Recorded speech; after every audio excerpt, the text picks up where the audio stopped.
starting video transmission. And now we on.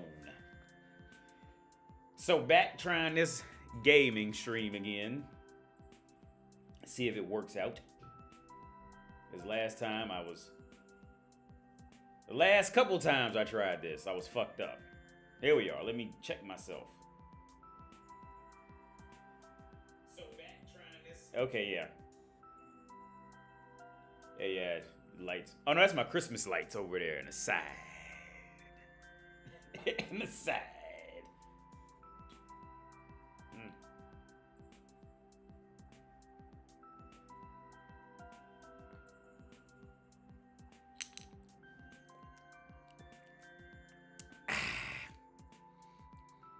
This was some it's like Bailey's. It's like this it's almost like it's like egg. Okay, it's maybe like eggnog mixed with coffee and shit. And my girl's friends made it for her, and then she gave it to me. It is super thick, but it's really good. That's what she said. It's so thick that when I pour out a cup of Bailey's, because we bought Bailey's was on sale today, it was like 30-40% off. So we bought some Bailey's. Bailey's looks like milk compared to this shit. It almost looks disgusting because yo, what's up, Ivibo? It almost looks disgusting because it's so watery. Like Bailey's is so watery, but what my girl's friends made her, it's super thick. It's almost like ketchup.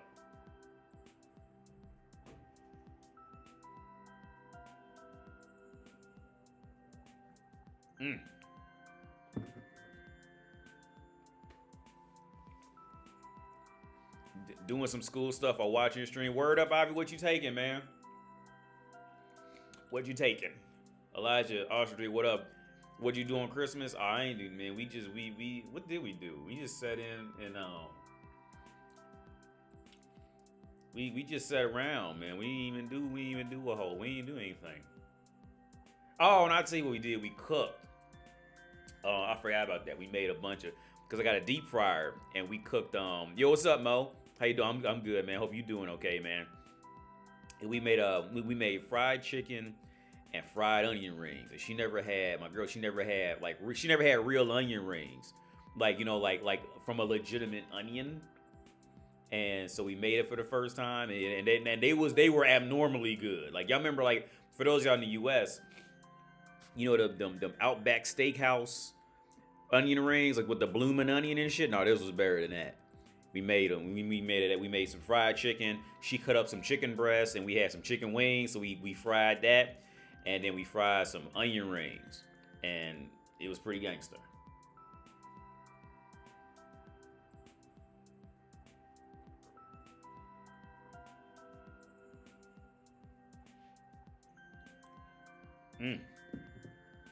So in case you're wondering why I'm like holding a bottle up, this is not beer in here. What's inside of this? My girl's, one of her co-workers and friends, they make it. It's like this. It's really thick, like it's really thick, sugary type of. It's like Bailey's. If you ever had Bailey, like Bailey's, the coffee drink kind of thing, it's like that. But they make it really thick. That's why I gotta hold it for a minute because I'm almost out of it finally. I've been drinking on it since Christmas, and it's so thick you gotta just wait for it to just, you know, come down. Yeah, that shit is, it's slow as hell.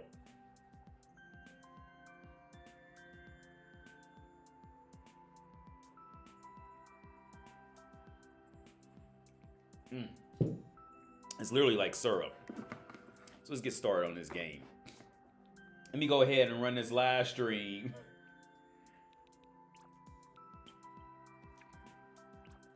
To make sure, this is, again, I'm back to square one. Let's play at Japanese level. I'm back to square one to make sure my shit works again. Because my shit was lagging so bad before. It was just, I've been emailing Streamlabs so much to check on the shit. And they finally said, well, uncheck this, uncheck that. And so I finally, after about 3 emails of trying, and it still was fucked up, I tested it earlier today, and it looks like it's about good.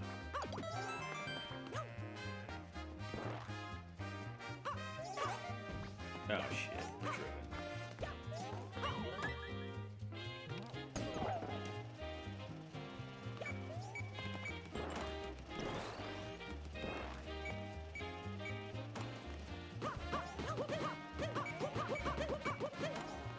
see if I can hear this. Hello, check, check, check. Check, check, check. I gotta listen to myself.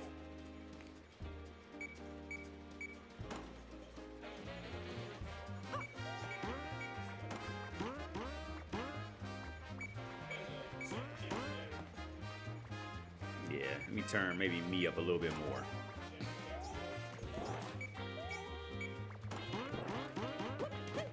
But this is why I say, man, on my channel before, man, life is a boxing ring, man. You got to keep going out there, keep fucking up, and getting back up.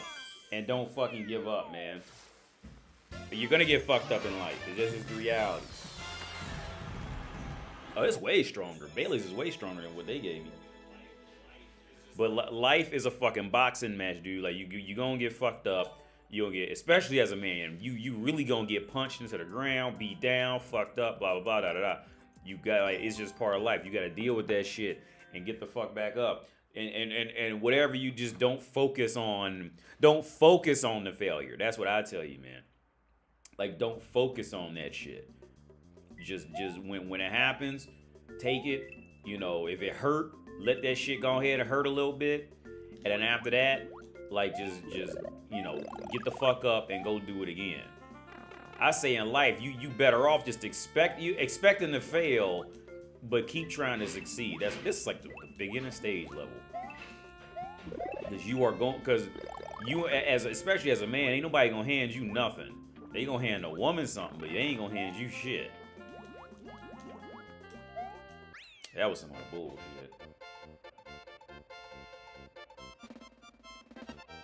Usher D, what's your Facebook? My name, Wendell Radford. It's like my Instagram.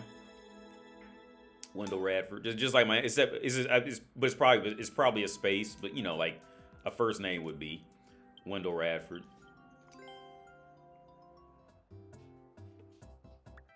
Yeah, I was talking to somebody from the channel earlier today, and I don't know if, you know, he wants me telling, you know, what we was talking about personally. You know, I'm real. Here's the thing, man. If we don't talk about something that's like very descriptive, I'm just really strict with confidentiality. So I was talking to a guy, and we was talking about COVID and shit, the COVID situation, and how, you know, it's really become a cult at this point, how strongly the world's following that shit. Like, it's really become a cult. Like, uh-oh. Put this on. Oh, did I catch it? I did.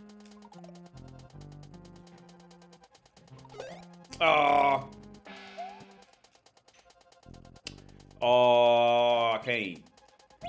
You need that. No, I could have got through it. I could do this. Well, hopefully. But that COVID shit, man, that shit has become... Yo, what's up, Jay Banks? It was it's nice to see you. The game stream, it's running smoothly. Yeah, man, hopefully. I've been on... Hey, yo, Simon, I was on the phone with... Hang on. I gotta focus. Shit on. I got it.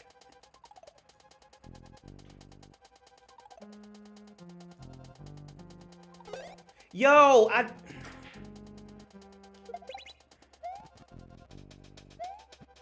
Yeah, you need that too.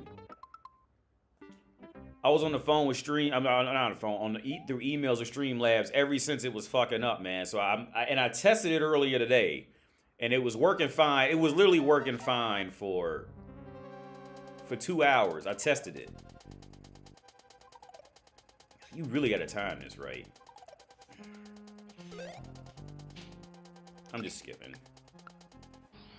So hopefully the problem's been fixed.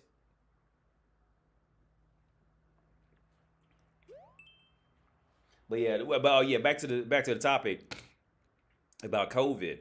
Yeah, man, like it's really turned into a cult.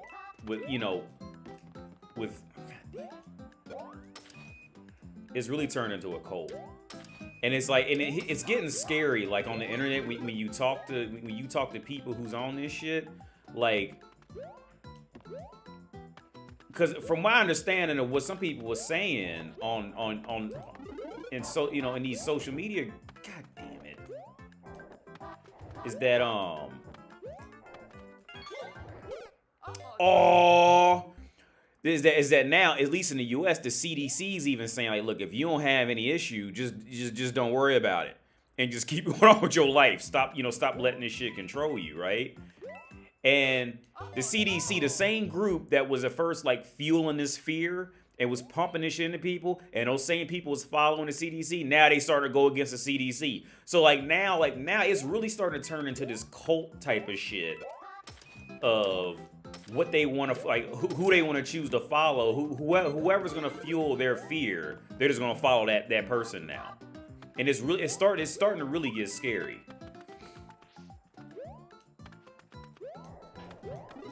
God damn. I gotta focus a little bit. I ain't played Mario since I was doing these live streams. How old were you when you first started living in a foreign country? 30. I'm 30. I'll be 36 this next year.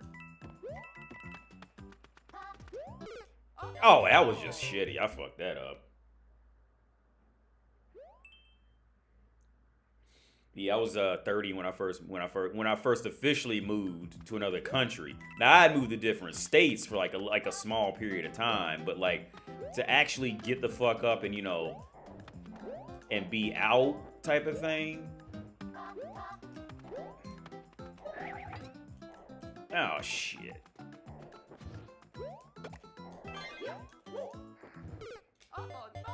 This level is like weirdly hard, probably because I haven't played Mario in a while. But yeah, this I got all the 1-ups. I'm fucking tripping. Let me beat this. Let me focus on this real fast.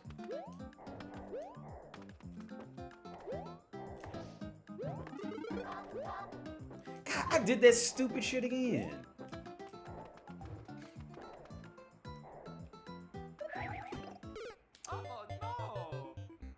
I'm fucking up. This level is not that hard, dude. I'm just fucking this up. I'm fucking up. I'm fucking this level up. This level is nowhere near as hard as I'm making it out to be. I gotta get my Mario mojo back.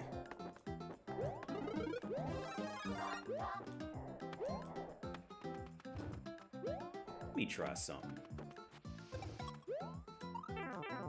Oh, I fucked it up.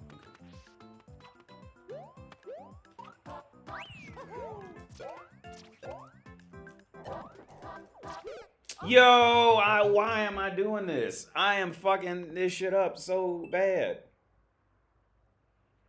And it's not even that difficult. It really isn't.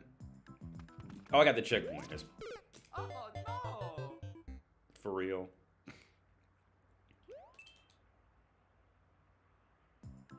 I'm fucking this up. I deserve to feel this.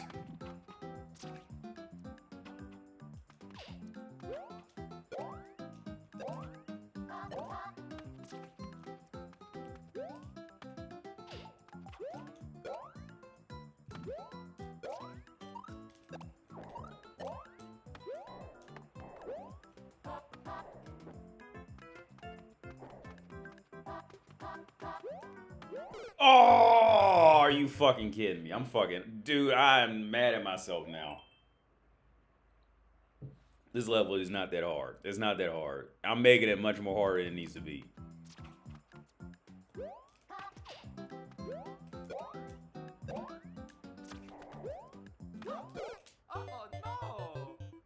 Why is this level so weirdly difficult? Like, it's like weirdly fucking difficult. Like, it's not that hard. It's like, it's just weirdly difficult. Like, maybe it's the timing or something?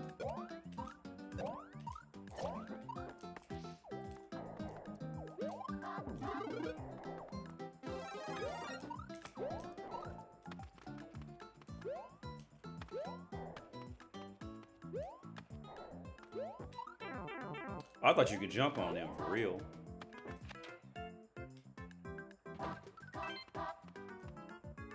Oh, I already got 3 lives. I don't know why I kept fucking that up. That level was not that hard at all. I'm just fucking shitty.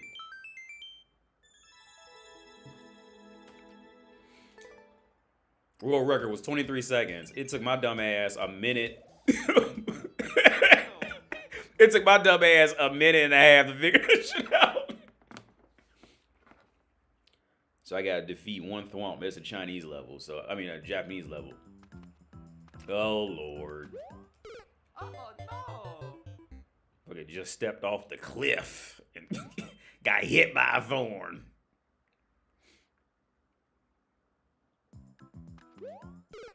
Yo! What? Or in the words of Steve Harvey, what? Steve Harvey and Lil Jon. Oh, I know that's too much. I can already tell from that. I ain't. What? They be pronouncing the H before, like Steve Harvey. Y'all ever notice that? Steve Harvey and Lil Jon pronounce. Oh, the music then kicked on. I can't even see. Okay, I ain't even see those thorns. I got my laptop in the way. I got two. Oh Lord. You ever notice how Steve Harvey and Lil Jon both pronounce what with the W and the H backwards? Like they pronounce it H-W-A-T. They don't pronounce it W-H-A-T. What? The motherfucker's dyslexic.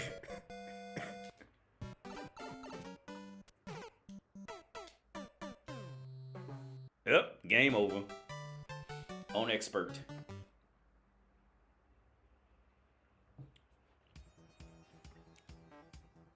Simon says, the beer bug exists. The problem is people don't. The beer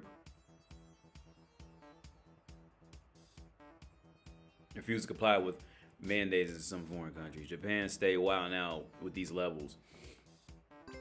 Yeah, this shit's rough. But the video I made today, I was gonna do that in a live stream. But I was just like, fans like, no, I ain't done a video in a long time. I'm just gonna do a video. But that shit is wild, man. Like, with that, and here's like, yo, with that manipulate, like again, when I, oh shit, I thought those, I'm paranoid. I thought I'm fucking up. Let me focus on this. Oh, I ain't even get hit by the spring.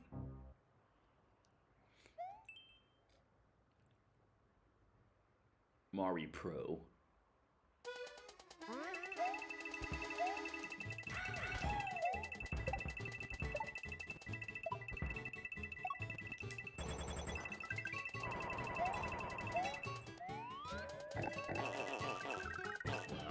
I can take my time. Can I straight shot this? Whoa, he almost got me. All right.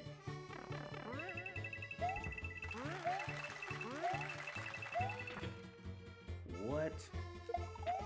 Oh.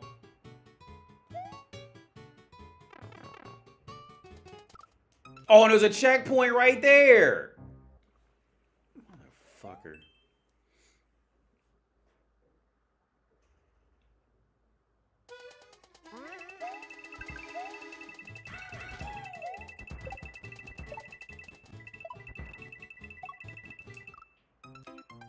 I held down the slide, but it just okay. They just gonna do me like that. Y'all just gonna do me like that, Mario Maker too.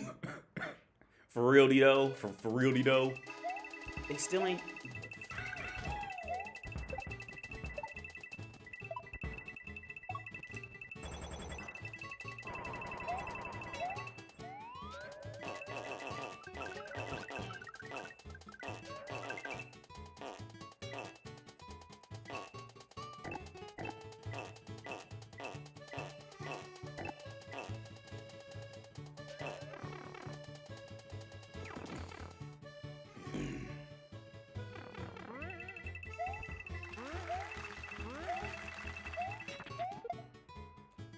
That, yo. Maybe I can do something else. I'll tell you what I'm gonna do. I'm just gonna go ahead and get that checkpoint. That's probably where I'm fucking up. I'm paying too much attention to that old silly, goofy shit.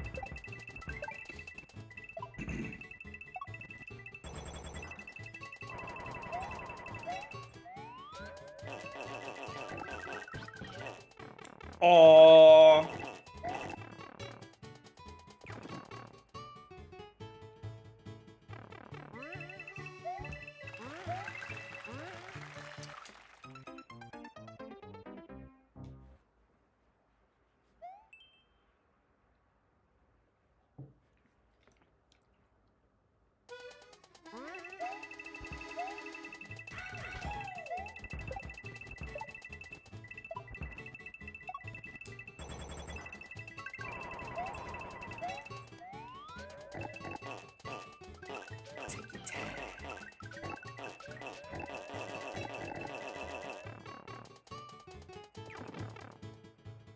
This next part, man, I gotta figure out what the fuck am I doing wrong. You know what? Fuck this shit. Damn, I got the checkpoint. Fuck that shit. I don't gotta worry about all that silly, goofy shit back there. It's silly. It's silly. It's silly. Yeah, start back just cruising. Mario just start back and cruise. Oh, I was gonna try to take it off into the distance.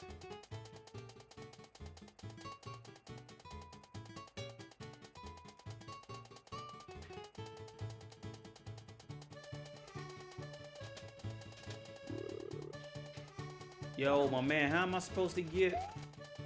For real? Or how I go up there like that? Aww.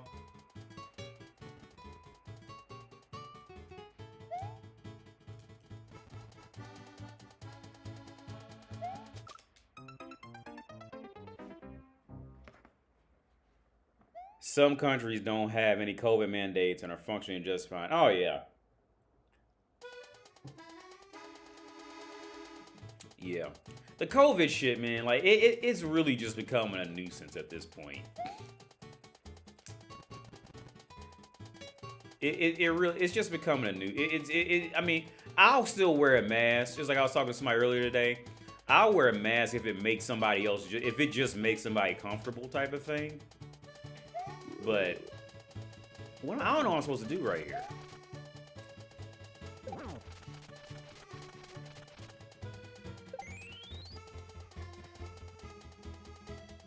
How am I supposed to go up? I ain't see that. What the fuck? What I was trying to say earlier is that U.S. citizens don't resist the COVID mandate. Oh shit, I can't even focus. I'm playing Mario and took over.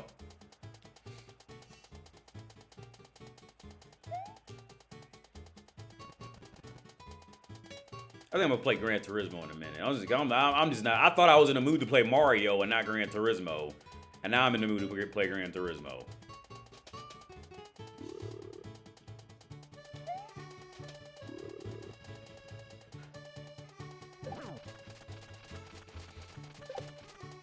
Oh, motherfucker! Yeah, I'm gonna turn this shit off. I'm not in the mood to play this.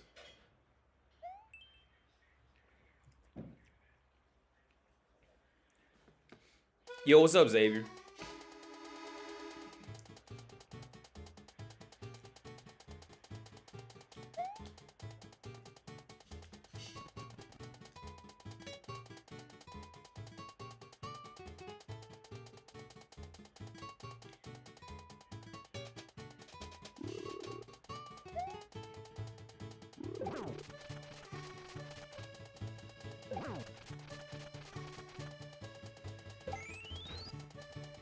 So do I even get a key from that? Or am I just like...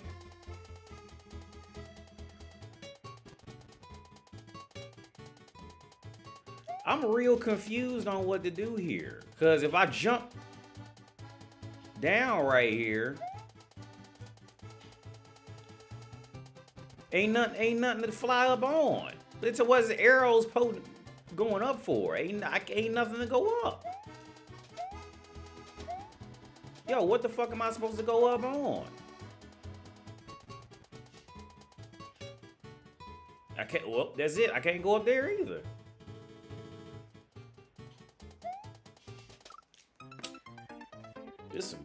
This is fucking silly, goofy shit. You being silly with that level. Where the fuck made it? You being silly.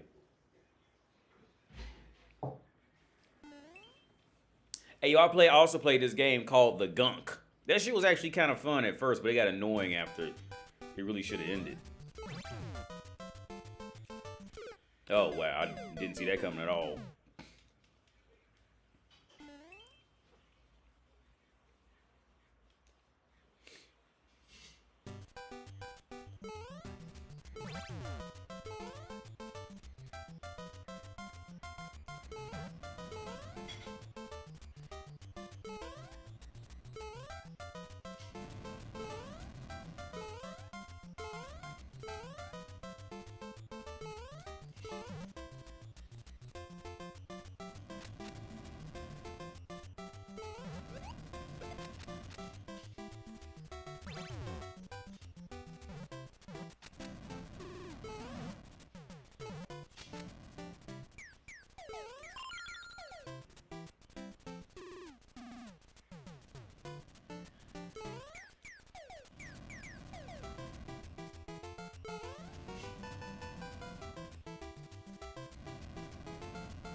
I'm trying to go get that checkpoint. I don't think I can get that, though.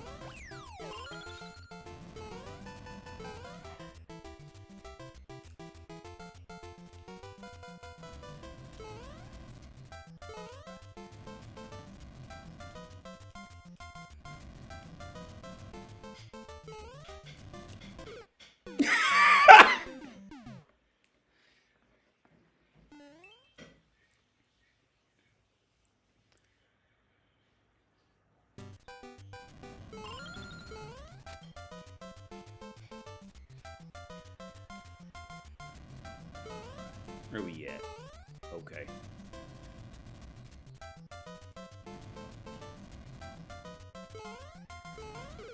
Yo! How'd I... I fucked that up. Oh, yeah, you got one life. All I need is one mic.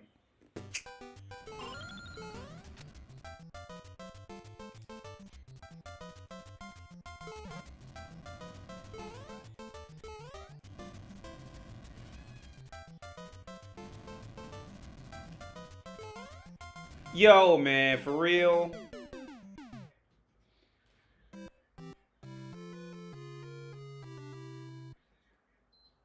I tell you, I'm ready to fire up this this PlayStation. I'm just not in the mood to play Mario right now. Oh wait, I gotta move some shit. That's right.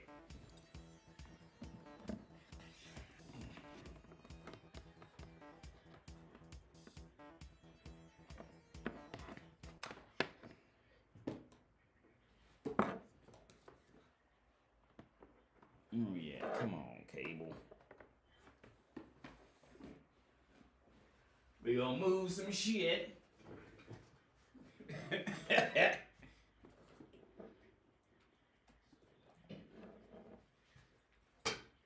There we are. We gonna play Gran Turismo, man. Anybody on that Mario shit today? Fuck that. Get the fuck out of here. It's the most silly, goofy shit. Jump on this red block. Ain't nobody on that right now.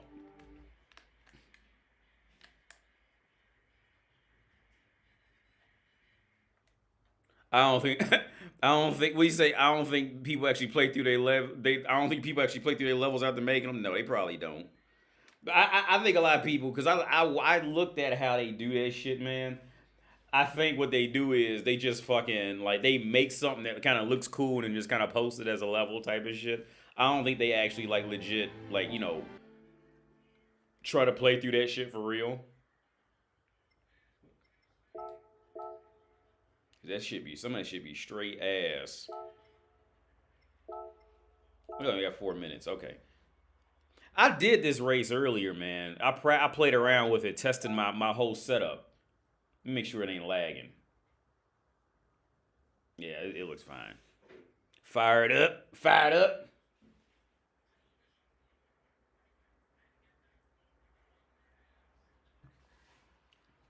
Yes, we got 5 minutes. But yeah, back to that COVID shit, man. And here's the thing, like a lot of checks here, just I mean, you always gonna have that population. Let me make this bigger so y'all can see me. Like everywhere you go, man, you gonna have a lot of people who are gonna be extremists in one way or another. But with this Czech shit, man, like a lot of Czechs, like at first, Czech Republic was actually like the most like they were doing like the best in Europe with it at the beginning, but then like motherfuckers just got tired of it. This is what it is. You know what I'm saying? Like, and for me, like when it first started, I like for the when it first happened, you don't know what it was, you're gonna be scared of it. But after time and after all this shit starts going by, and you actually start to go to the actual the World Health Organization's website and look at the numbers they're reporting, and then diving deeper on that shit, actually looking up the total worldwide amount of deaths. Once you actually start to look into like the actual logical form, not just all these premeditated assumptions of it and shit. Once you actually look at the actual fucking data of it, it's like, look, man, like literally, because I looked at the total amount of deaths every year worldwide, right? To see if COVID would, go up or anything like that. Dude, there's virtually no change in the steady increase of deaths every year, because every year, there's more kids being born and it's outweighing the population. So the death rate is always going to go up, all right? Unless it's that weird scenario where it's just not that many people being born that year, and then that might throw the numbers off. But go look up the average deaths per year, and then look at before and after coronavirus. There's virtually no change. All right, and the change that there is, there was a much higher rate of deaths between 1980 to 2000 at any one of those years than there has been now. All right, and that would back my point just off basic common fucking sense, dude. Like basic common sense is okay, since we've been quarantined, the common cold, the flu, pneumonia, all these communicable diseases have just plummeted, right? They've just because we've all been quarantined. We're actually practicing hygiene how it should be practiced. Motherfuckers are locked in. They can't leave after 9 and all this old silly goofy shit. This has actually happened. So since that happened, that also impacts the regular illnesses too. The regular illnesses that people would have died from. And not this old COVID shit. Oh, well, he happened to have coronavirus when he died of this shit. No, like motherfuckers would have died from pneumonia, like the actual disease.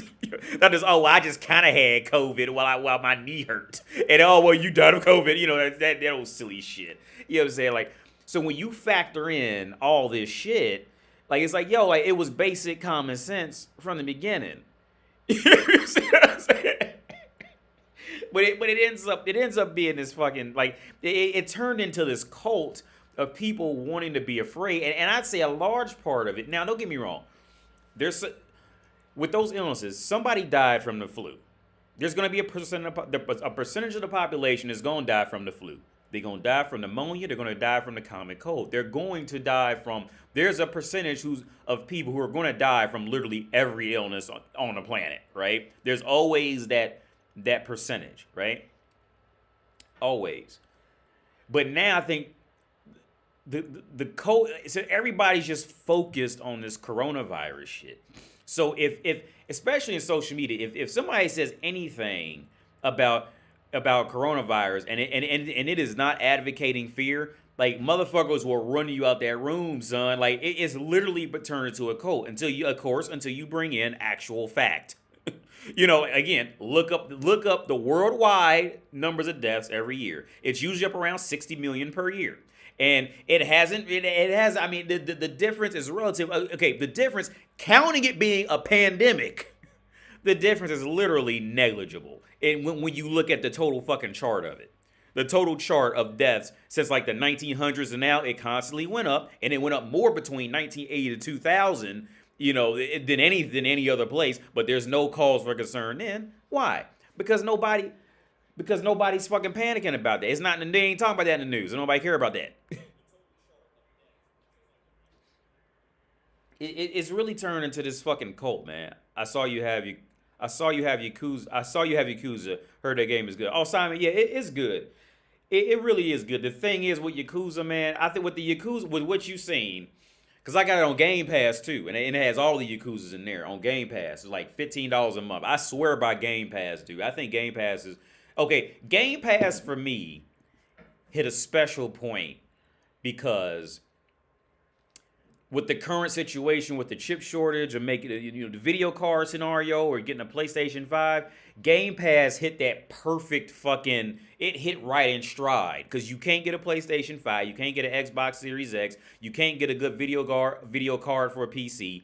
So this Game Pass service will stream you fucking PC quality, not PC quality, but like PS5/Xbox Series X quality shit for $15 a month. And on top of that, you get access to fucking all these games. And you got Halo Infinite day one on this shit. Yo, like Game Pass just fucking hit that shit fucking in stride, right?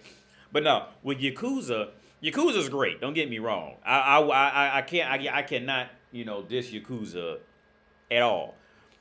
But the issue I have with Yakuza is it did so many things so great. It was like San Andreas on crack. It was just like it did so many things great to where I would just veer off from the story and just never get back to the story. I remember because the last Yakuza, I think the Yakuza you seen on here, I was playing the story and I got so caught up, dude. I got so caught up in running bitches in this club that I forgot the whole story. I and because there was a mini game in it where you had to run a club and you had to get bitches to come to the club to get rich men to come and spend money and all that shit. And the prettier girls went to the more expensive guys. Like you legit had the man. You was pretty much a pimp in in Yakuza for this club, right? I got so addicted to playing that side game and just building the club up. I forgot all about the story, didn't care about it. I was pimping bitches. I was just pimping bitches. But the fighting's great in it. You can go play baseball in it. You can do so much shit in Yakuza, and it's all like for what it is. It's all good shit. It's all like the only kind of downside. We still got about a minute. The only kind of downside I see is that you can't get into a car, and you just stuck on foot all the fucking time. But I mean, other than that, like you can't really knock Yakuza's fucking. It's great shit. If you buy it, you won't be let down by Yakuza. You're not gonna be let down by it. It's gonna be if you keep playing it, it's gonna be something in it that you gonna like. All right, I can't dish Yakuza at all. Make sure y'all can hear me. Let me hear myself.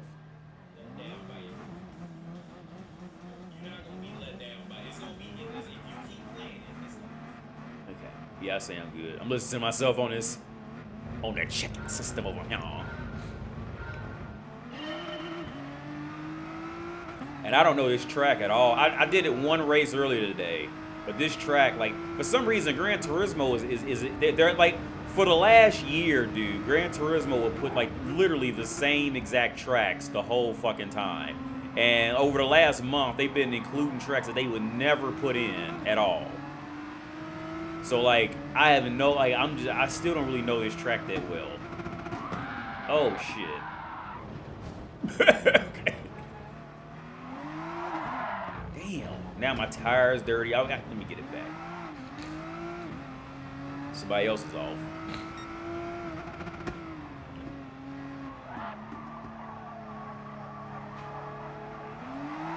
Oh my god, dude. Yeah, he's doing the same shit.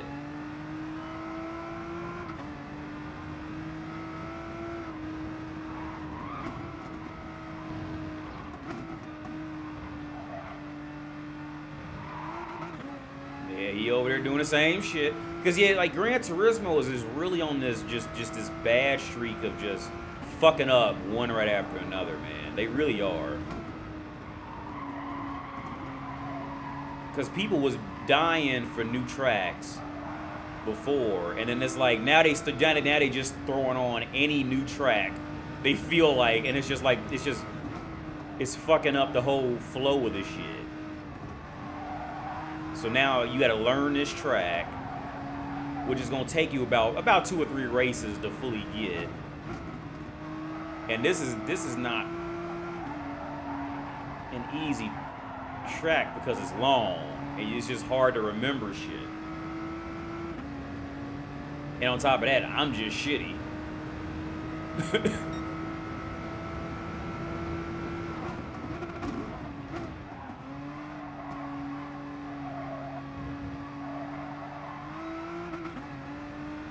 I should probably shift up to third before I get out that last corner.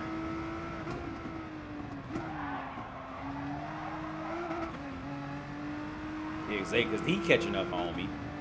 Here, go ahead and pass me up, dude. You faster than me.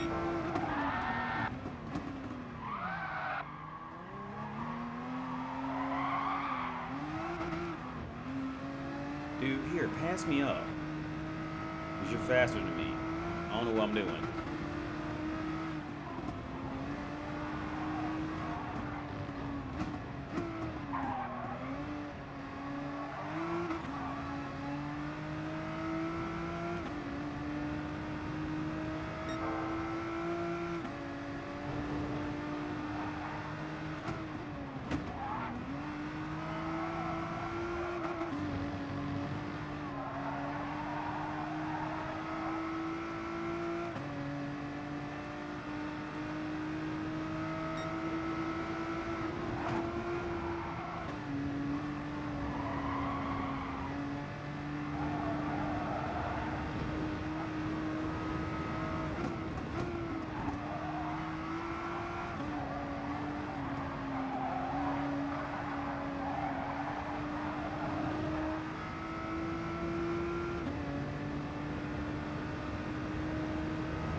That doesn't work either. Shifting up to third to get out of there.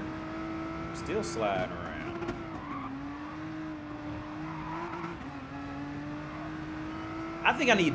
Yeah, that Porsche might be a better deal. Because this car is not that good on acceleration without losing control. That Porsche might be the better car for real. Either the Porsche or that Mercedes. Because they're more this car is not very planted coming out of turns. And it's a lot of turns on this track.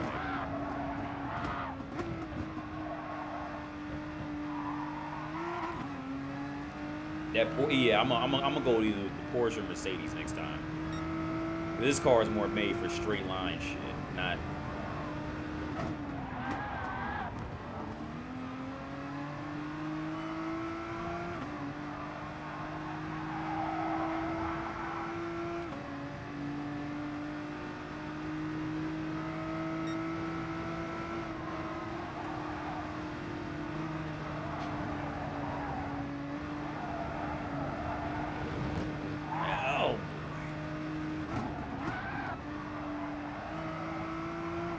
I deserve it. I deserve it.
Yeah, I think I really just picked up. Oh shit, a bad car for this track. This is just not a good car for this track. I don't even know why. Well, because I really don't even know why I forced this car for this track.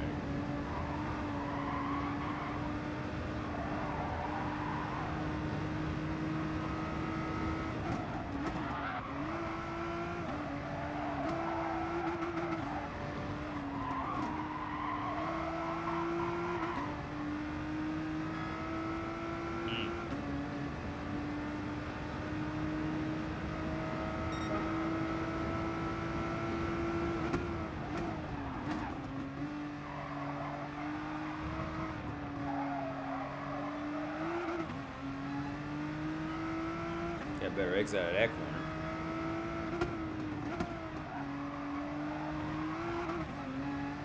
I can maximize that too. Okay. Now I'm seeing where I can like actually start.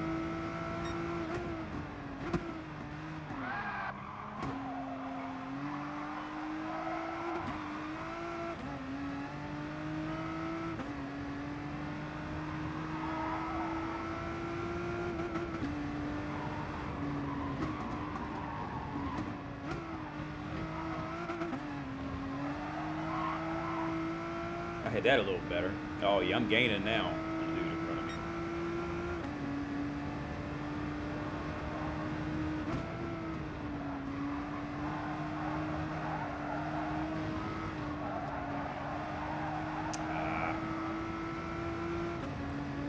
The tricky part about this track is so many turns look almost identical, but the endings will fuck you up if you fuck them up, type of thing.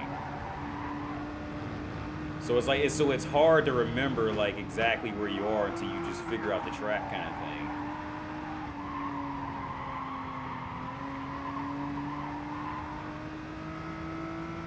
Eh.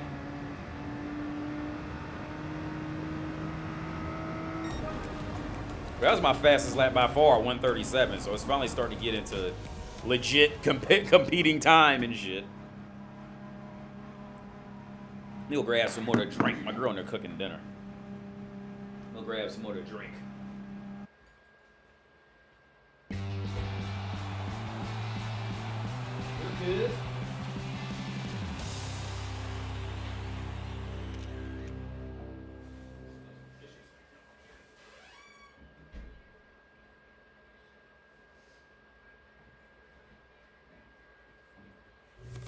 Smells good. The internet's great too. What? The internet should be great because we got fucking gigabyte download. Okay, you don't know what that means, but yeah, it's great fucking internet. Now I know. Yeah.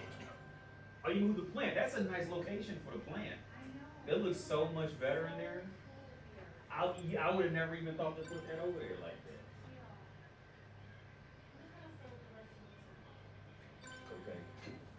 Et puis, c'est l'élection.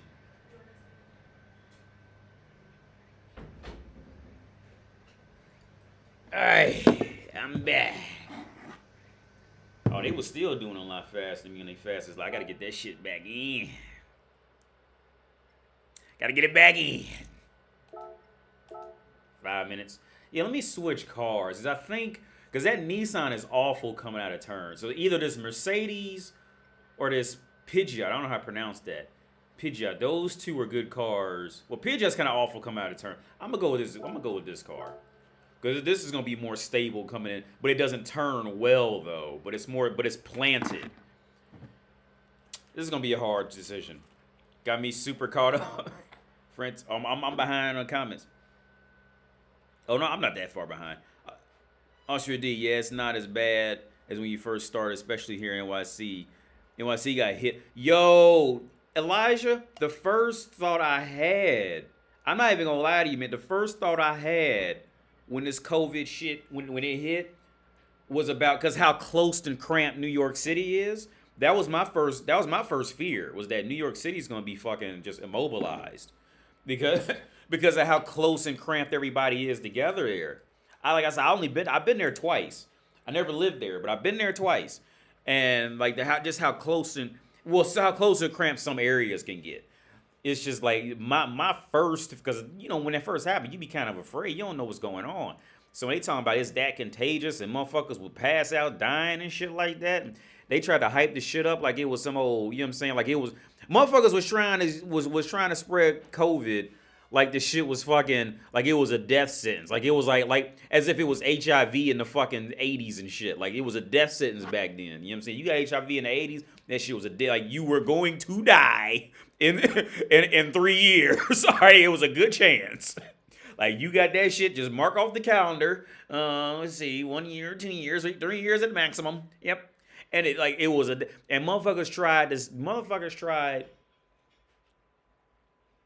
They were really trying to push COVID like it was his death sentence. They were really trying to push it, like it was like a death sentence. They were showing pictures of morgues and bodies wrapped up and all this shit. Like, yo, they were really trying to push it like you were going to die, right? You were going to die if you got it. And then like after a while, you just go and just look up, you just go up and you just go and you just look up the numbers on the World Health Organization. Here's the thing. With the actual deaths from it, here's the thing. Those confirmed deaths are pretty much going to be, okay, those confirmed deaths are going to be the only numbers you can really kind of go by, right? And even then, with those confirmed deaths with a good friend of mine works at a hospital, and he's a relatively kind of high up guy in a hospital. The stories he came back and told me about the COVID thing, like, dude, he said it's just a big money scam. It's just a money scam. Because what hospitals were doing was they would literally fucking, if a guy died in a car accident and he happened to have coronavirus, they would just say he died of coronavirus to rack up those numbers, because hospitals, especially in the U.S., hospitals throughout the U.S. were in competition to report higher numbers. That way, because guess what? If they reported higher numbers, guess what? They get more aid for help from coronavirus. So they were literally in competition to push the highest numbers in this time. You see? And so with the confirmed deaths from it, I mean, take that shit with a grain of salt, right? Now, with the confirmed cases of people actually having that shit, here's the thing. That's not counting the people who weren't confirmed to have it. That's not counting the people who never went to the doctor for it. That's not counting people who never got tested to see if they have the antibodies. That's not counting a whole shitload of people. All right. So right now I think it sits at about 270 million who were confirmed to have it. So when you add in all that shit, you're more in the realm of like 300 million and higher, and higher. I'll say anywhere between the 300, me just ignorantly guessing, 300 to 350 million people who actually had it. Because it says confirmed cases of it, not every motherfucker who actually had it. These are the cases that actually came and reported to us that they had the shit. You see what I'm saying? So dude, there's so much shit. There's so much in that is fucking up. There's so much in that is information. If you want to be afraid, you'll be afraid. Because, the news, they'll tell you what you want to hear to be afraid. Because guess what? The news knows you wants to be afraid. And what does that mean? So when they write articles, guess what? The thrilling case of COVID, it's going to get 1 million views. And that's just bringing more attention to the news, which that's all the news is for. That's what keeps the news in business. Is you running to them trying to figure out something. And motherfuckers, then they done bought subscriptions and all this shit like that. You know what I'm saying? Go, for anybody who was on this COVID cult shit, dude, seriously. First off, go look at that. Go to the World Health Organization and find the actual numbers in relatively best case scenario where they can show you to put fear into you. You'll see right there, well, you literally have a 98% chance of survival simply from the World Health Organization website alone, right? Alone. You have a 98% survival rate just from those numbers alone. Period. Fucking period, right?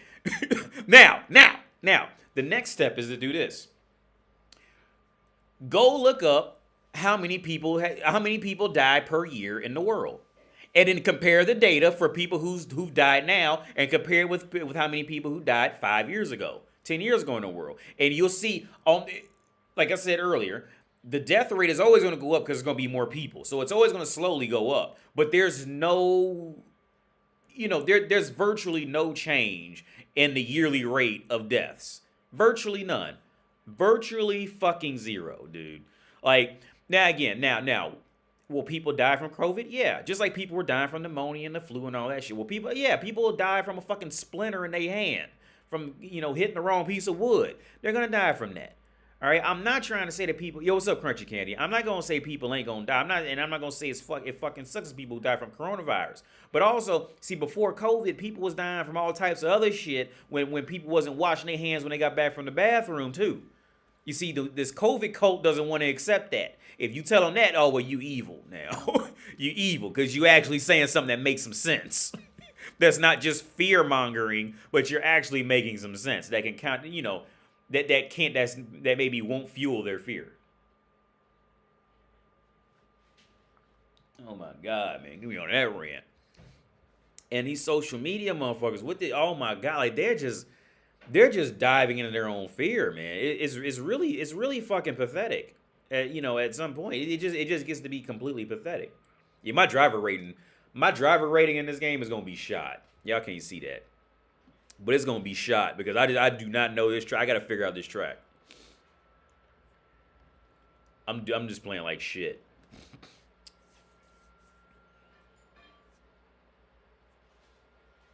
Same here. Finishing the cabaret. What? The cabaret store. Oh, the cabaret. Yeah, France. Yeah, you know what I'm talking about. If I hope I pronounce it right. Francis? France? I don't even know how to pronounce it. I don't even want to fuck up the name too, man. But yeah. The cabaret, I was just hooked on that. I was hooked in Yakuza. Somebody asked me about the Yakuza game earlier. The camera's looking better. Word. I ain't do nothing. It's the same camera. I ain't changed a thing. And I'm on 720p because I had to reset all my settings. But thanks a lot, man. Because I thought I couldn't tell if it was just me who noticed that, but thanks for mentioning because now I know it's not just me who noticed that. Like the camera does look a little bit better. I ain't changed shit. It's all the same shit. AD, why do people get off of being afraid of COVID? Okay, so for actually, now this is a good point for the guy who I was talking to earlier. Because he brought up, and I didn't think of this, he brought up a good point. It's almost serving, okay, and forgive me if I misquoted or anything like that, but what I got from it is, how I understood it, which could be wrong, but it does make a good point, in my wrong assumption, if it's wrong, is the word, like humans need fear. They need fear. Humans need fear and conflict. We do. Like, we need that shit, dude. Like, we need it. We need it. And before, the fear was religion. Oh, well, if you better be good or you're going to go to hell. Like, you humans need that push to be decent in any kind of fucking way, especially women. But for the most part, humans in general. You need that push, right? So in recent times, religion is just kind of being called out, pretty much because technology is moving forward. People are able to share more information, and people are able to contradict easily and share ideas. So religion is falling by the wayside. So with religion and the fear that religion is going to bring, if you're not good, religion, you're going to be punished. That's what the typical idea of religion. If you don't follow a set of rules, you're going to be punished. People are kind of desperately searching for something to replace that fear with. And the fear now is going to be whatever the news is going to tell them. Coronavirus, Ariana Grande dumped her boyfriend, whatever the fuck. You know what I'm saying? I'm in a whole different car. Now I got to learn this track in this car because I was using a whole other car. Yeah, I made this fun. I don't even know what the braking point is in this car.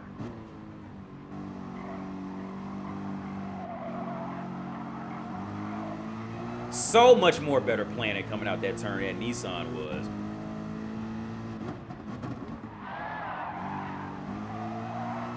So much Better Planet, dude. Oh my god, it's a whole... I think the guy behind me is in the Nissan.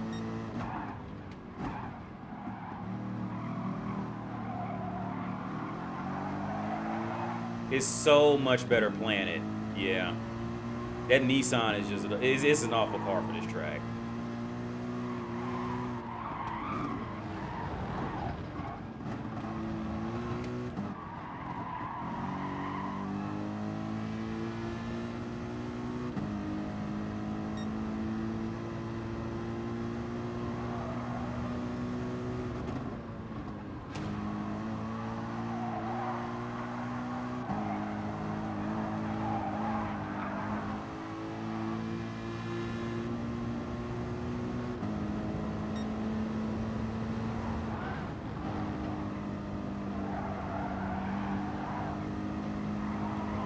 Oh yeah, this is so much. Oh my god, it's like a whole different game in this car.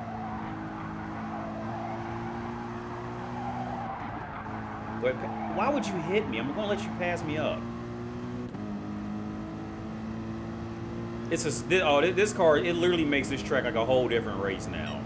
Because I can actually trust it to get out of a turn.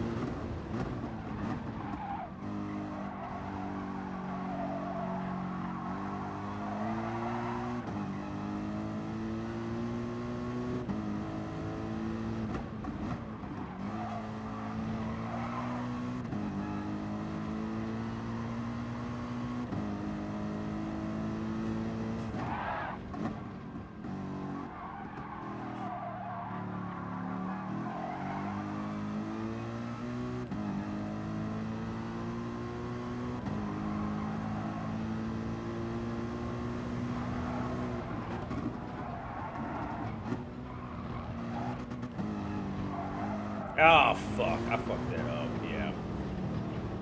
I tried too hard. I pushed it too hard. Fuck! Now my tires are wet. God damn it! Not wet, but dirty. I pushed it too hard, trying to experiment with it.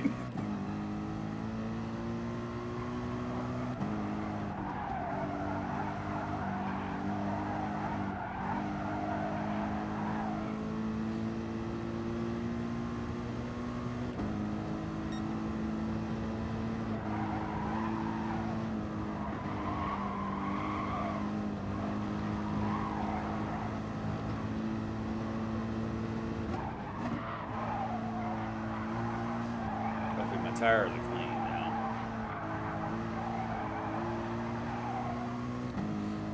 This track is weirdly technical. It really is. Like, it's weirdly technical. I like it though. It's gonna take time to figure it out, but I like it.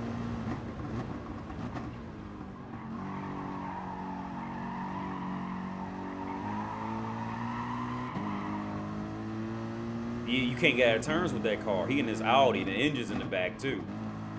He can't get out that. It's pretty much the same problem I had with that Nissan, but the Nissan has the engine in the front. But it's that same shit. Like, it's just too hard to get out of a turn. See, now he got to slow down all like, see, yeah. German.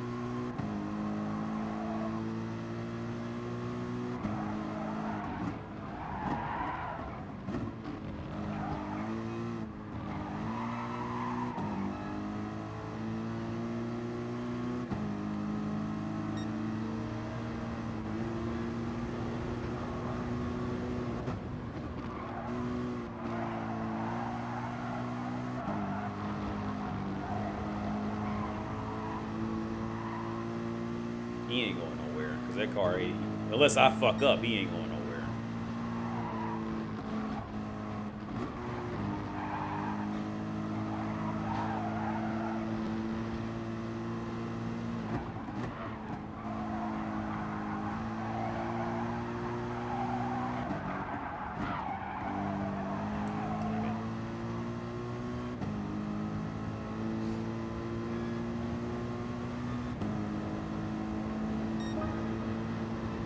By far, no, not by far. It's definitely far more comfortable to drive this car. Yeah, see, his weakness is going to be getting out of them tight turns.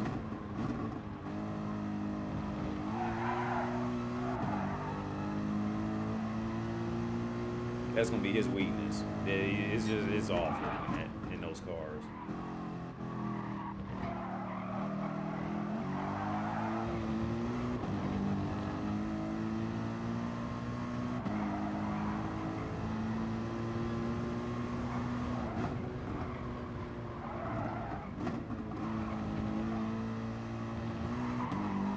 Like, this track is weirdly technical, man. Like, it doesn't look like it'd be that difficult, but it really is. Like, it's weirdly technical to try to get it, like, smooth.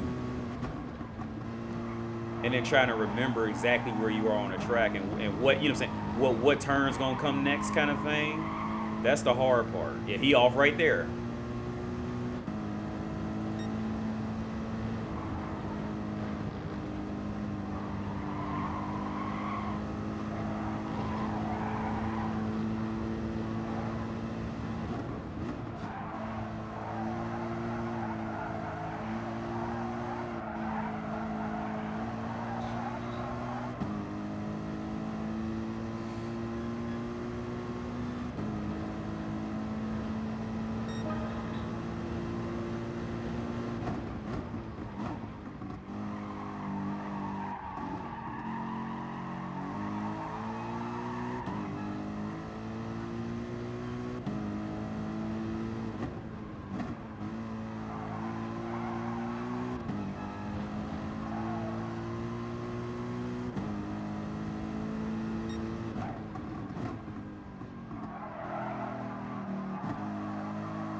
11th. I'm a half second ahead. My usual time.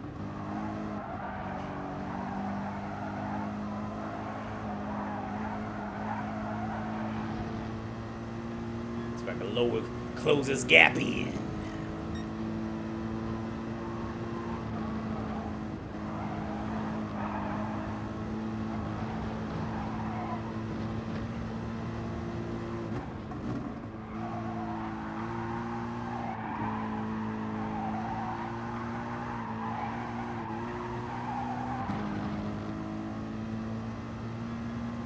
Close this gap on in. Oh, well, I got 136. That's my fastest lap ever on this track. It's a hard track.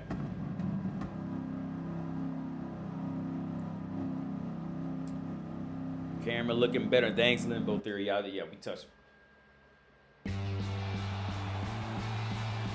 Why is my camera looking better? Usually it don't look this good, man. I don't know what the fuck done happened. They probably dived into my settings and fixed it. They probably dived into my settings and fixed it. Oh, my driver rating went down. I went down to a D rating. That's bad. I went down to D, son. Halfway through D, too. Yo, that's crazy. And my rating ain't been this low in I don't know how long.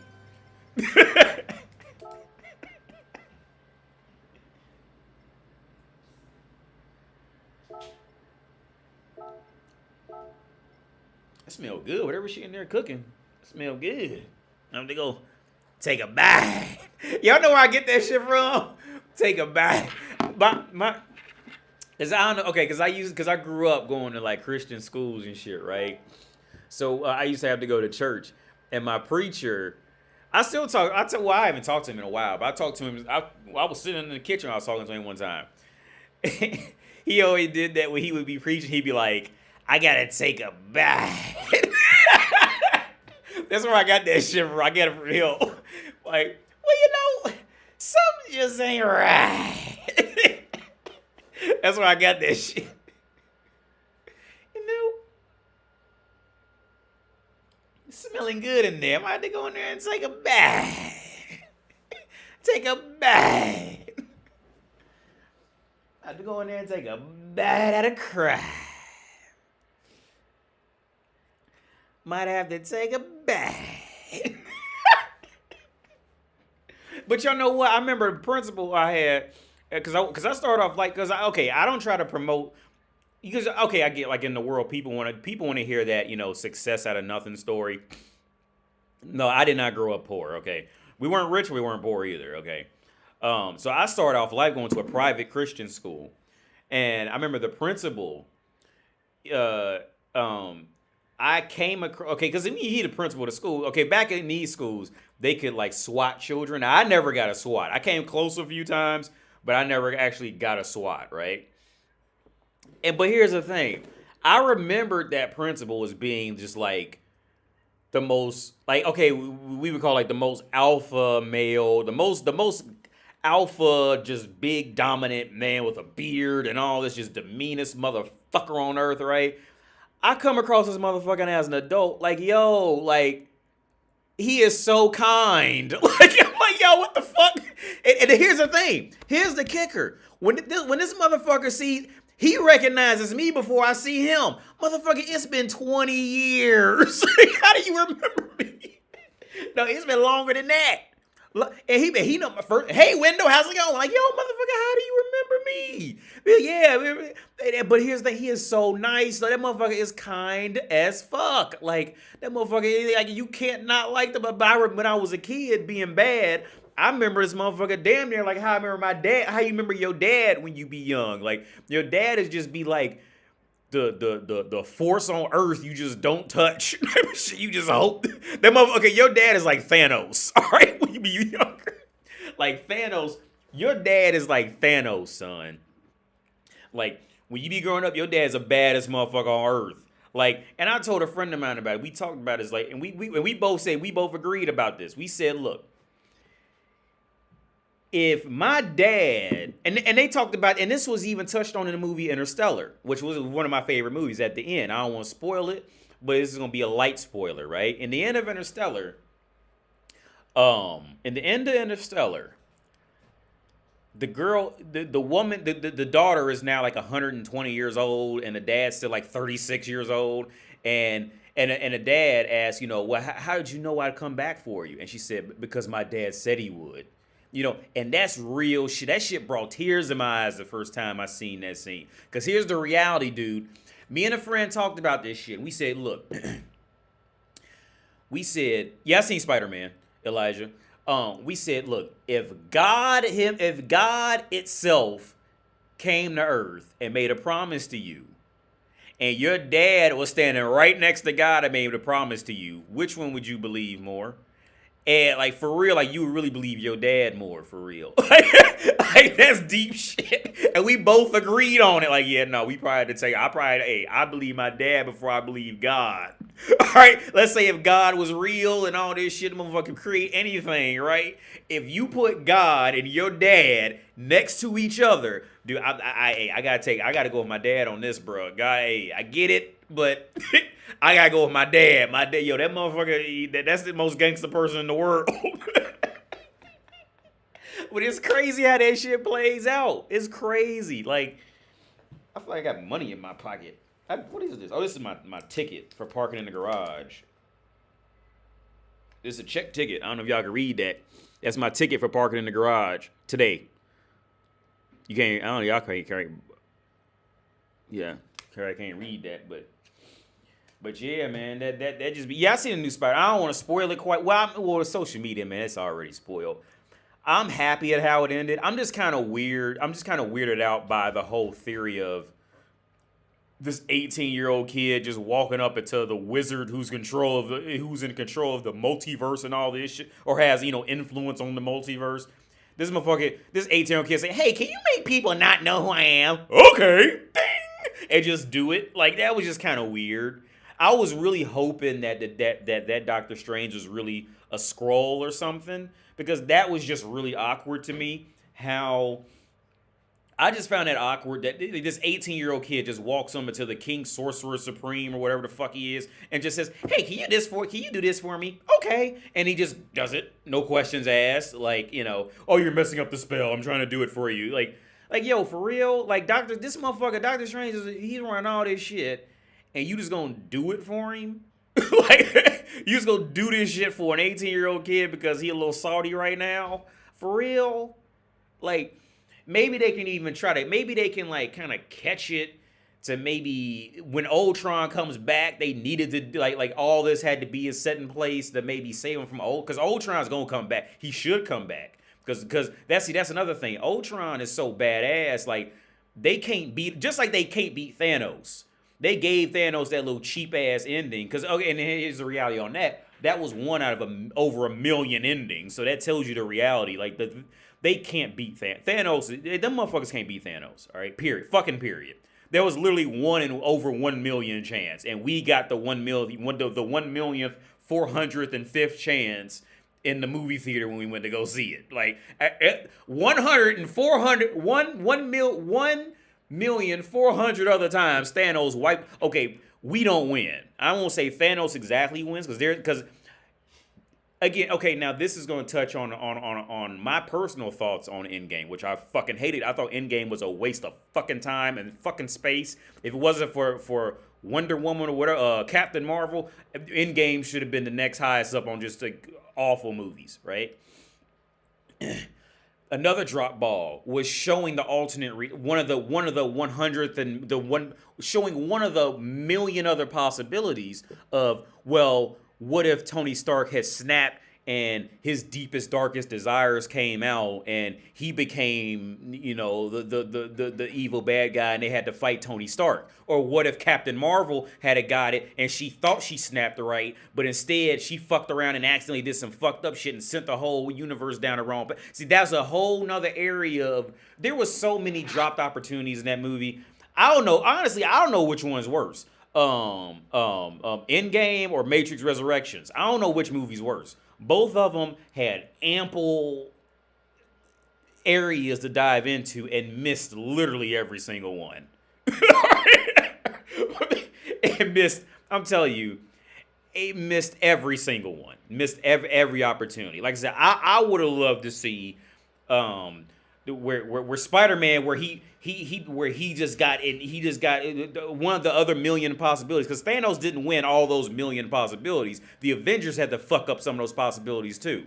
All right, so what if like Peter Parker had got the gauntlet and done his own thing, and in like a what if series, we could have went down that for 15 minutes and just kind of broke it up, like part 1, Captain Marvel, she fucked it up. Part 2, Iron Man, he fucked it up. Part 3, like Chance 200,564 when Iron Man got it and he did some fucked up shit. Like I would have more enjoyed a movie that went through that whole fucking process of getting to that 1 in 1,400,005th conclusion that we got in the movie theater. Just walk down all. When Black Panther could have got it, and he said, fuck it, I'm going to monetize this shit and do my own shit, and the world be fucked up. You know what I'm saying? All these other things we could have dove into, and what we get? Well, we just snapped Thanos out of existence. Like, for real? That's the most basic bitch ending you can come up with? For real? I was mad about it. I was mad at Endgame. I was mad. I was severely let down. Because I remember, I waited to see it with my dad because it came out when I was in Florida. And the movie theaters are so packed you couldn't go see it. But I could have found somewhere to see it or just watch it online, because I was in Florida at the time. I was in Jacksonville. And I was talking to my dad, so I said, no, you know what? I'm just going to wait to see it with you when I get back to Ohio. So when I got back to Ohio, I went to see it with him. My dad was getting tired of it. He walked out the movie theater 2-3 times, go to the bathroom, was done with it. I was just I was hanging on. And it was just that, I don't know which one, the Matrix Resurrections or Endgame, from just a strictly story standpoint, I can't tell you which one's worse. I can't tell you. Yeah, but it's Disney. Disney, basic bitch universe, yeah. That was just, I mean, you can literally find motherfuckers in the 10th grade that come up with better ideas than that whack ass bullshit. That was just awful. That was terrible. Spider-Man wasn't bad. Like I said, I'm just kind of weirded out by that. And then there was like a plot hole, because the spell call for everybody who knew Peter Parker was Spider-Man. Everybody who knew Peter Parker was Spider-Man was coming into that universe, right? But then it was clear that Jamie Foxx didn't know that Peter Parker was Spider-Man. They say he looked like a kid. Like he didn't even know he thought Spider-Man would have been black. So that, I mean, but I'm not even mad about that. But like overall, it was just kind of weird that, in my opinion, it was weird that Doctor Strange would just do that for an 18-year-old kid. I bet I hit the dude in front of me.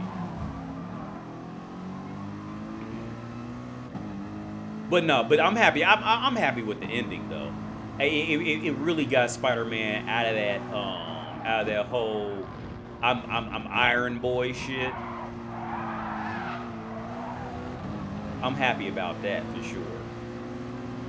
So in the end, with the Spider-Man movie, as long as they got that motherfucker out of being Iron Boy Jr., I'm happy with whatever path they had to take to do that. I can't be too mad about it.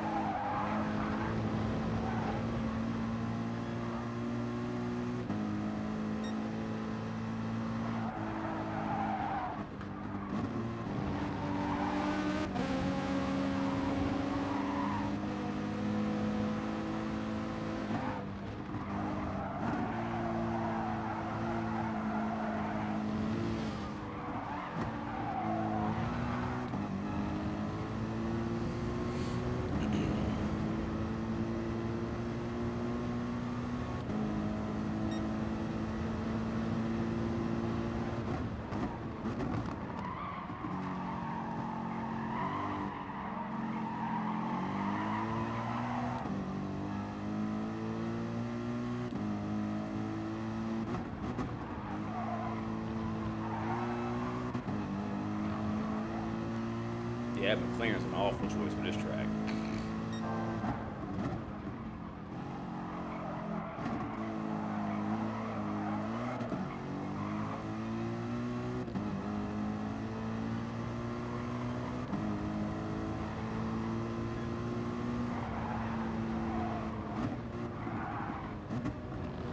Oh boy, I fucked that up bad. I fucked that up bad. Oh shit, my bad, dude.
That is a horrible turn. It really is. He got fucked up by that.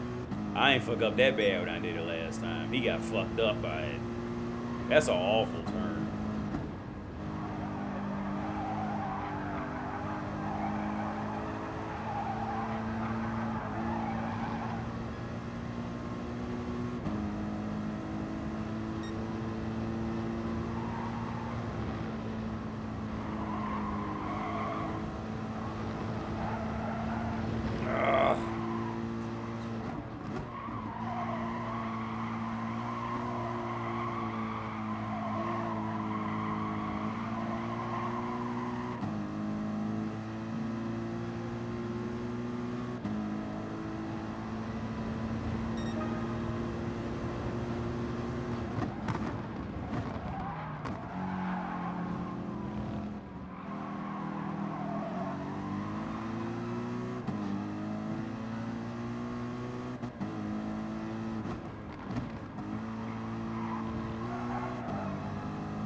Oh my god, dude. That was a mistake. I really didn't mean to run him off like that.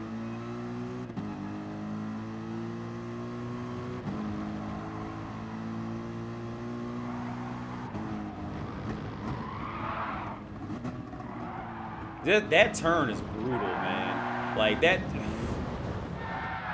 turn is brutal.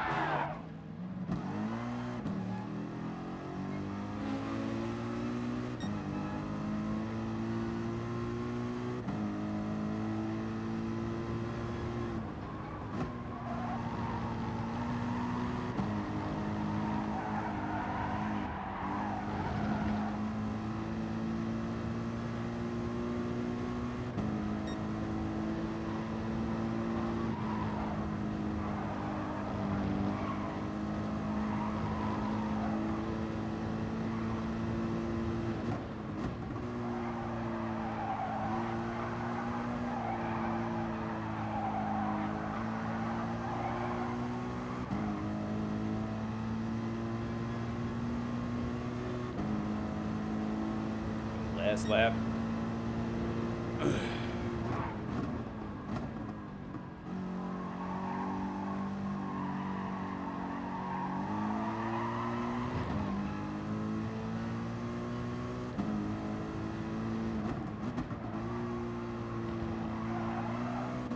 Damn.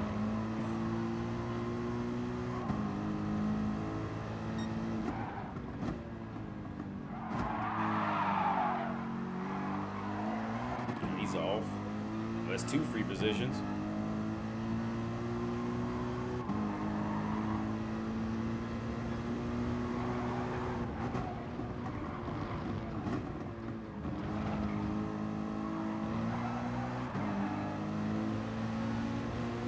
That's just an awful turn. That turn is terrible.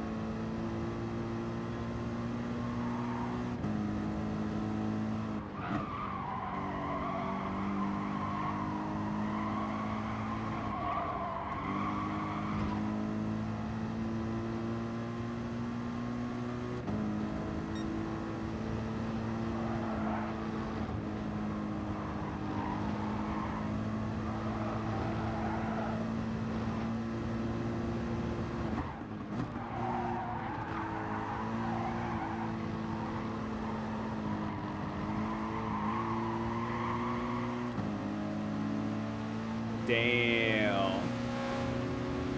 You gonna try to block me? He tried to block me before he served the penalty. Y'all see that? That whack bitch. He tried to what? You dumb whack bitch. You try to block me before you serve the penalty. Fucking idiot.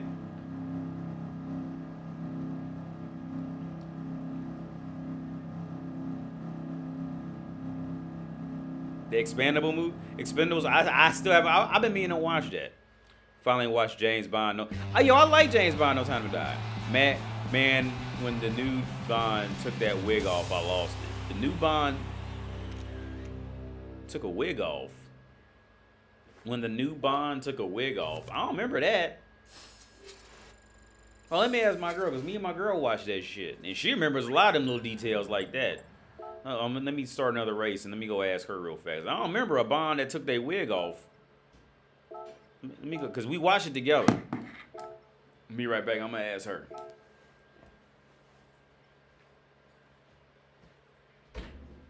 Hey, do you remember that James Bond movie we watched? Was there a Bond who took their wig off in that movie? Okay, maybe they just playing with me. They said when a Bond took their wig off in the one where he died, right? Yeah, I don't remember that at all. I thought maybe just me. Okay. Yeah.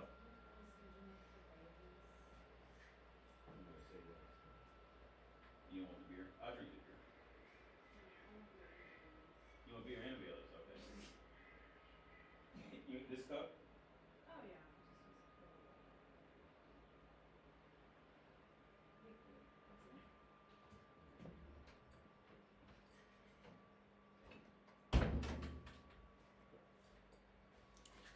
Yeah, she in there cooking some. I don't know what she cooking now. Some tomatoes, and she making a whole sauce and cutting up garlic. She be in there getting it.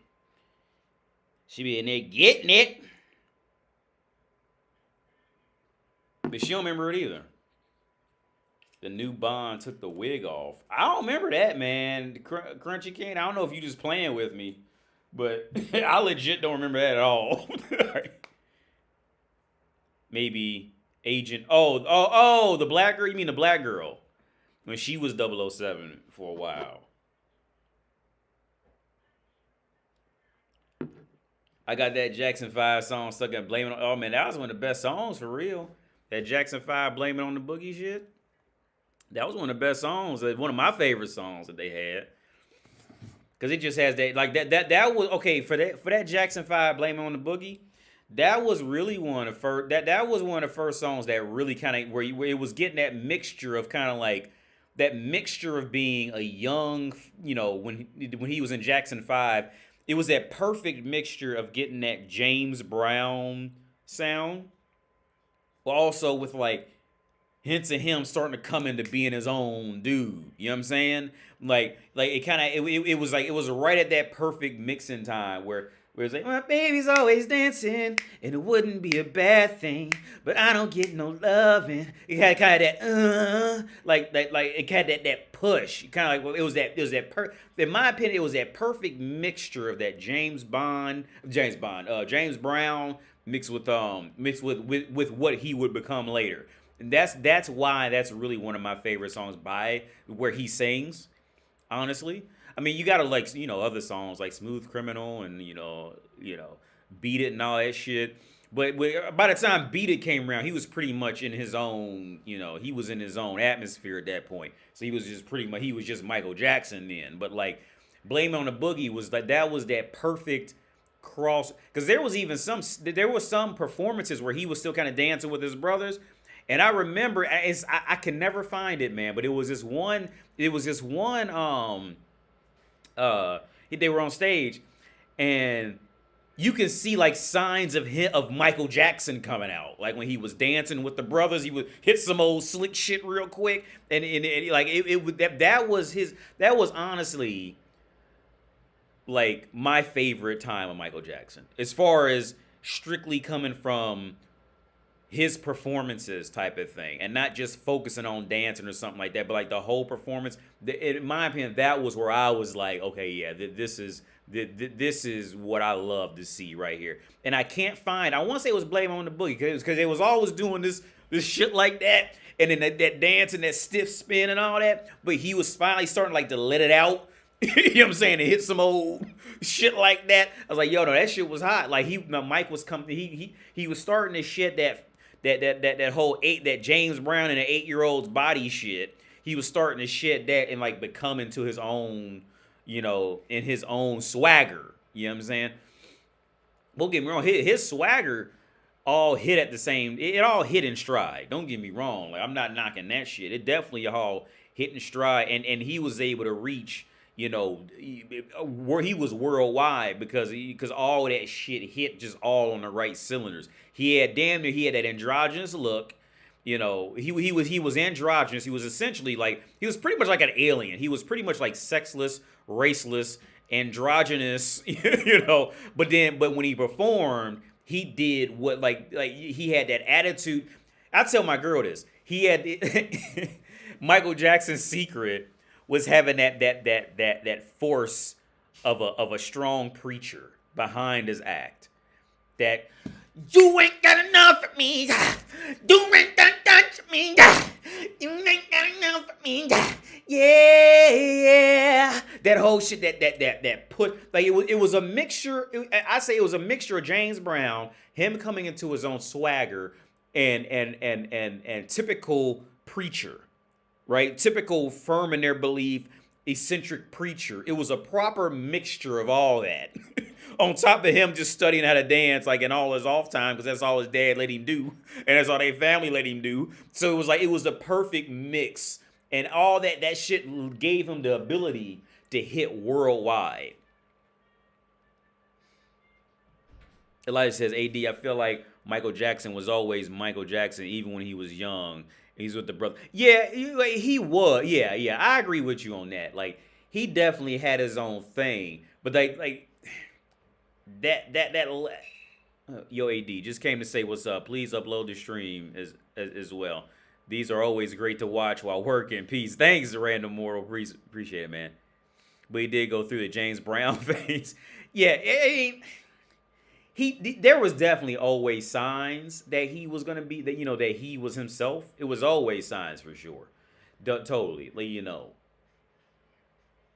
But like when I say Michael Jackson, from my perspective, it's more of him becoming that icon. Like when you think Michael Jackson in the sense of an icon, as like when you think Michael Jackson.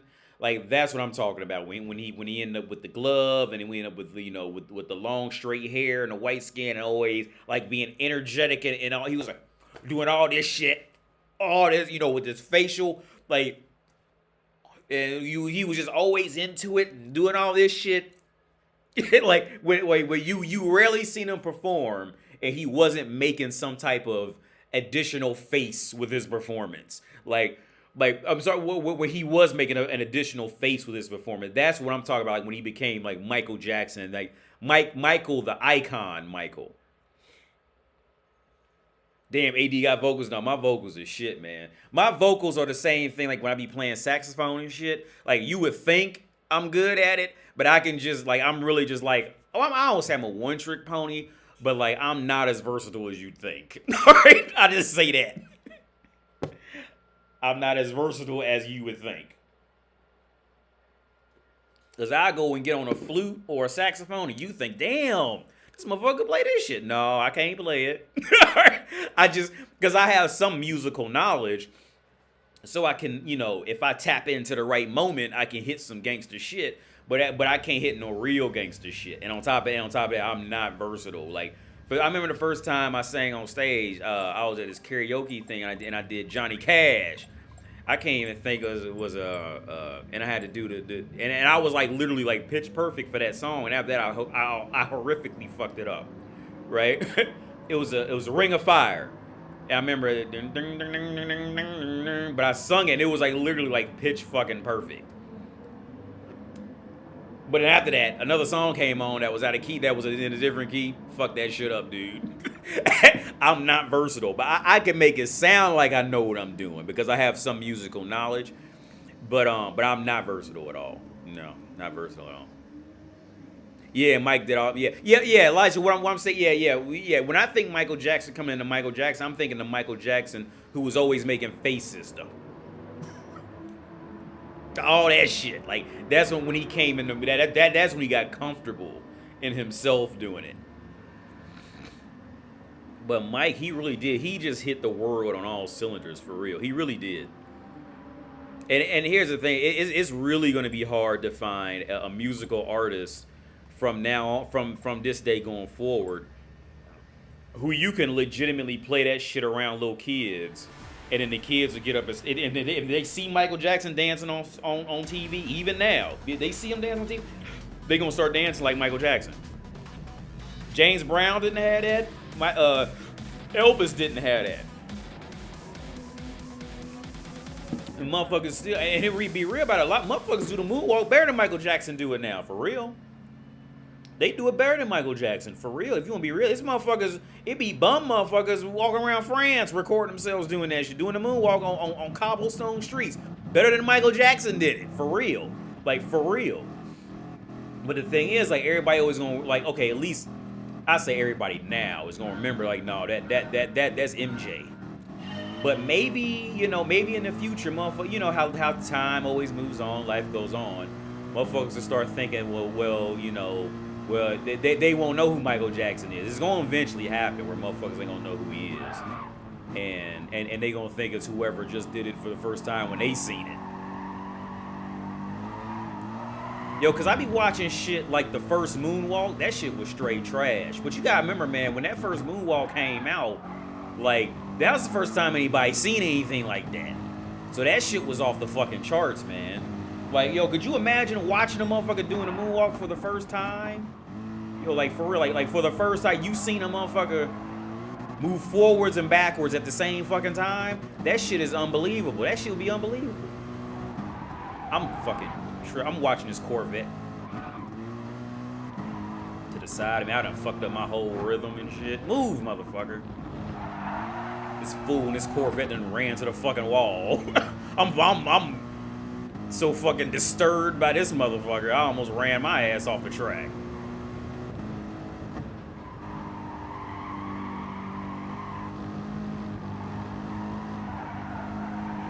These turns are hard, man. And it's hard to remember where you are. Because this Toyota, he did the same shit I almost just did. It's hard to remember. This track is just not driver friendly at all. It looks like it's not that hard, but to actually do this shit is not like it's not friendly. And that's why I usually stay off these Tokyo tracks, because they usually all like this. Some with Japanese, maybe they just on a different level than me. But it's always this, them Japanese motherfuckers, they always on some old, like, I'm gonna secretly try to fuck him up type shit. Or maybe they just on a better, I admit it, maybe the motherfuckers is on a better level than me. Maybe that's the reality. Gotta accept that too.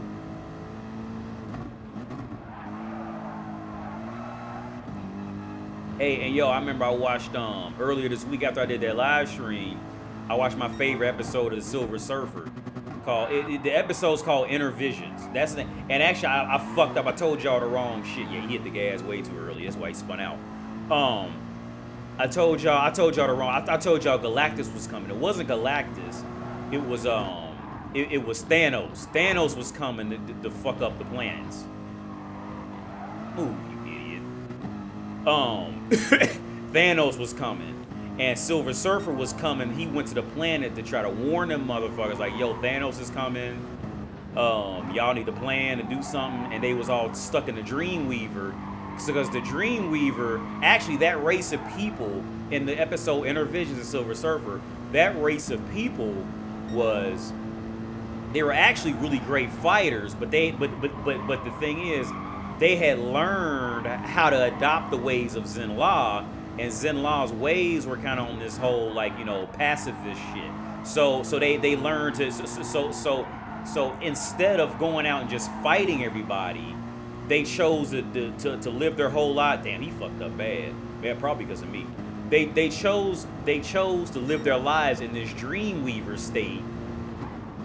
That just so while, as long as they were in the Dreamweaver, they could live out all their fantasies of being war heroes and, you know, these physical heroes without actually having to hurt anybody, right? So when Thanos was coming to fuck they world up, Silver Surfer had to go into that Dreamweaver and get him out that shit. But even Silver Surfer got caught up in the Dreamweaver, because like you would just forget who you was, and you would just focus on beating up the bad guy, and that was it. So the beauty of that episode is when Silver Surfer tries to get them motherfuckers out of it. That is the beautiful part of that episode, because Beta Ray Bill still be on some old, like, I'ma knock you out because you ain't saying what I want to hear type shit. Like, motherfucker, like, we happy here. I want to fuck you, like you know what I'm saying? I want to fuck up these dreams because I'm happy. And Silver Surfer's going like, no, bro, look, you can fuck these dreams up, but Thanos is coming to fuck up your real world. So look, do you want to live in this dream?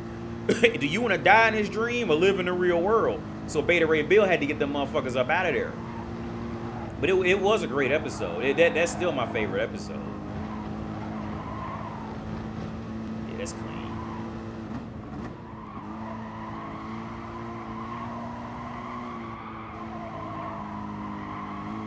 I'm starting to get the hang of this track a little bit. Reliably, too. But I'm also in a shittier league. That's why I'm doing so much better right now.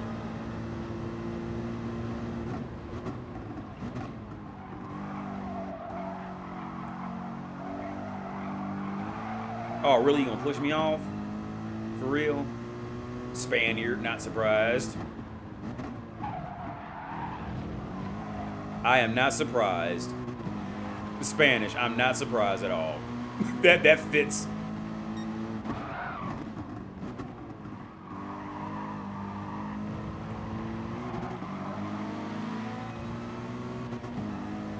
Why am I not surprised it's a Spaniard that's gonna run me off? Not surprised one bit. It's what they do.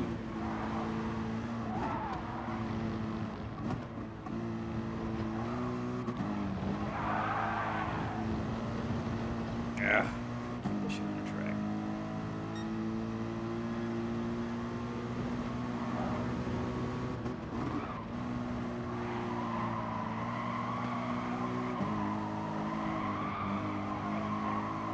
Ah, that's a tricky turn.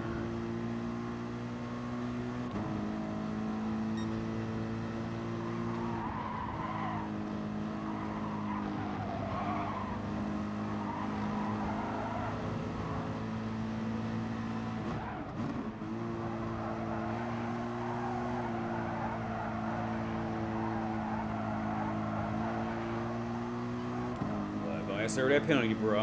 You got that penalty.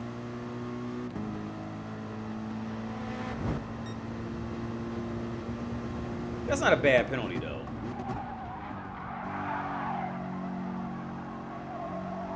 That's not a bad penalty zone, because you ain't gonna lose a lot of time over in that.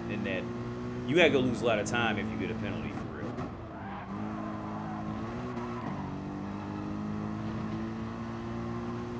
Damn.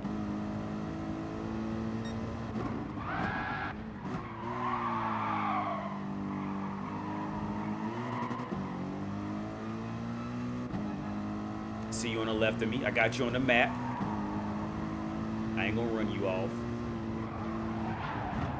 Well, you gonna run me off? Okay. For real, dude? You just gonna run me off like that?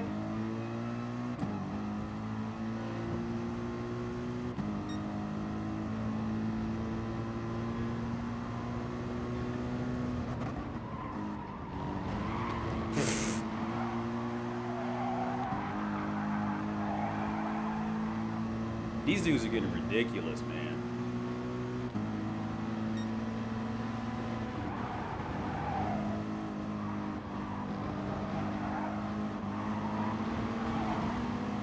I should run him off for being a fucking asshole, but I'm not gonna do it.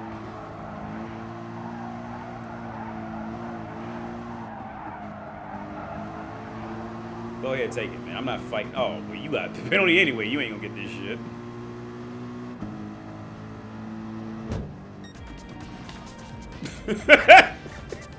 It be them dudes fighting over like 5th place, man. Like, for real?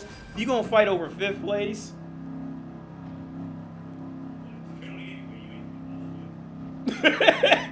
Like, yo, you motherfuckers be fighting over 5th place. Like, like, yo, ain't nobody fighting. I mean, I'm not gonna ready to fight you over 5th place, bro. We in 5th place. Accept it. Deal with it. Fighting over 5th place. Dumb motherfucker. You stupid. Cause yo, let me guess. Cause your feelings got hurt. Like you fight. I went up 11 positions there. Cause I'm in this shittier league. That's why. I did so shitty. Now I'm down here with these motherfuckers.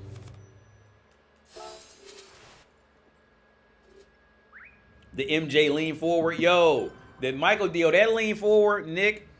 The Michael Jackson lean forward shit. Well, how long have I been on about? I'm gonna do about 2 or 3 more races. I'm gonna get off here. It's 9:43 here where I am. That Michael Jackson lean forward. I think I wasn't alive back in that time. I was born in '86. I think that shit came out like '84 for real. I wasn't alive yet.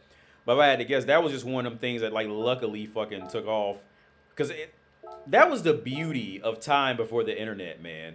Like, people just didn't know what to do. You know what I'm saying? Like that motherfucker didn't know leaning forward was gonna be that cool when he did it. You know what I mean? So that was just like the world was really like this secretly kind of beautiful. There was a beauty to it, like, you know, pre-internet in the world, because people just didn't know. And now at the same time, people were, you know, much more, you know, stupid.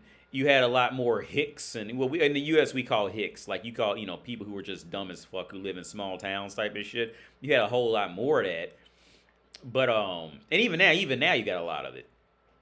But there was a beauty to not know. I was thinking about that shit a few days ago when I was hanging up clothes. There's a beauty to that shit. There's a beauty to just being stupid, for real, and there's a beauty to it being, you know, part of the culture. There's a beauty to it. And the thing, because nobody really knows, and on top of that, see, social media kind of pushes whole thing. Okay, in my opinion, social media is nothing more than the people who are cowards in real life to go to social media and then and try to dominate and try to take out, you know, try to become bullies there now. That's really what it is. That's what social media has really. That honestly, that's my opinion of what it is. It's where the cowards of real life go to kind of assert their dominance, to show that they're still worth something in the world. That's what I've seen a lot of. Now, maybe not every single person, because I got social media and all that shit. Maybe not every single person, but I think there's a lot of that happens in there. But there was definitely a certain beauty in you know, before the internet, man, when you just didn't know, and just how amazed you would be at like the smallest of things, simply because news just moved that slow. You know what I'm saying? Like news, just all types of news and media just moved that slow. So it's like by the time anything new came out, well, it was that, and it was also that beautiful time where, like, when new television shows, for example, came out, right? So, because y'all remember, I don't know if anybody's watching me remembers the older videos, but I used to do 3, 2, 1, 1, 2, 3. What the heck is bothering me? They came from Family Matters, the show Steve Urkel was on, which was a big show back then, right? So here's the thing. See, nowadays, Steve Urkel would have never became, because see, nowadays people are just, everything's just so fast because everybody's trying to make a quick dollar real fast, and it's just become, you know, rampant at this point. Back then, when a TV show was put on the air, you were almost guaranteed to last for at least 2 or 3 seasons. There was still a lot of cancellations, don't get me wrong, but compared to now, compared to how it is now, you were almost guaranteed at least 2 or 3 seasons to work out the king. Even when you look at things like football coaches, in the NFL football coaches, It's almost disgusting how quick they just jump from one coach to the other if they didn't have a winning season that year. Like, yo, what happens at the times where you just sit down, where you acknowledge, okay, look, this is reality. We got to work through the kinks. Just because Joe Bob figured it out in 2 episodes or 2 games doesn't mean that Tommy Lee's gonna figure it out in 2 games, or 2 episodes. You see, so. Back when I was younger, it was more the idea. It was the norm for shows to come out. It's gonna suck for the first 2 seasons, and then it's gonna kick. They gonna learn their dynamics and the interactions, and they're gonna figure it all out, and it has a good chance to be a good show that'll last 10, 15, at least 5 seasons, right? Now, like again, there were a lot of cancellations. Don't get me wrong, for the time in that time period, but it was nowhere near where it is now with the shit. You see, now they'll cancel motherfuckers halfway through the season. They don't give a fuck. When you want to bring up numbers, well, motherfucker, we was trying well, maybe they don't know who we are. Blah blah blah. They don't care. It's all over. It's over. So they did. It was a beautiful time back then of really.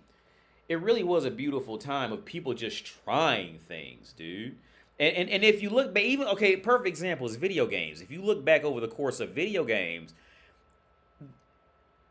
video games have now evolved to every game is essentially the same shit. Especially for mainstream, it's the same shit. You're gonna get in the car, you're gonna go somewhere to shoot somebody.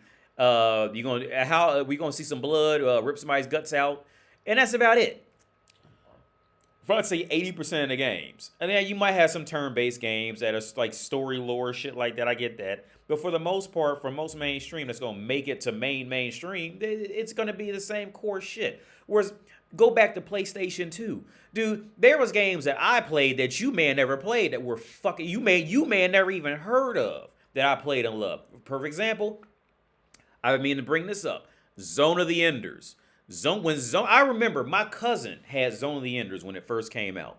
It's called Zone of the Enders. Zone of the Enders, the first game at the time, was just so mind-blowingly amazing, and you didn't know what it was when you first, just like the first God of War. This is when all this shit first started. So I remember Zone of the Enders. It was made. I'm pretty sure it was made by the same motherfuckers that made Metal Gear Solid back then. So it had that same aesthetic feel, if that's the right word to use.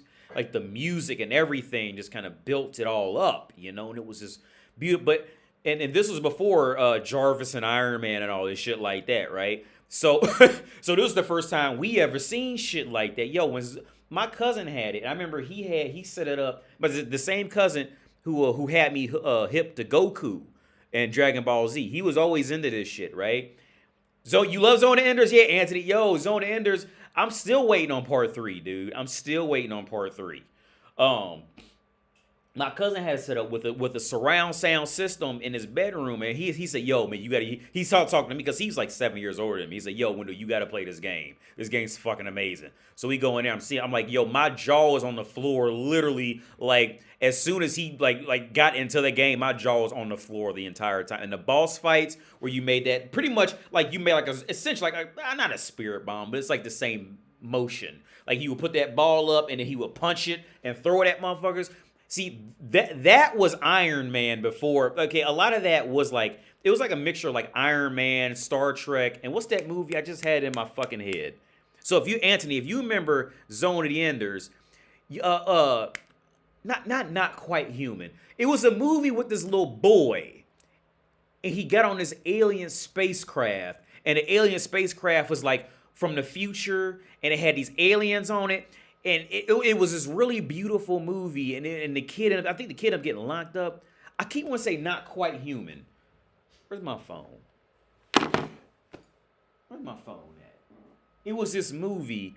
It was this little boy, and he was on the Flight of the Navigator. Flight of the Navigator. It was a mixture between Flight of the Navigator, I'd say like Star Trek-ish to an extent, and Iron Man. It was a mixture of all that shit.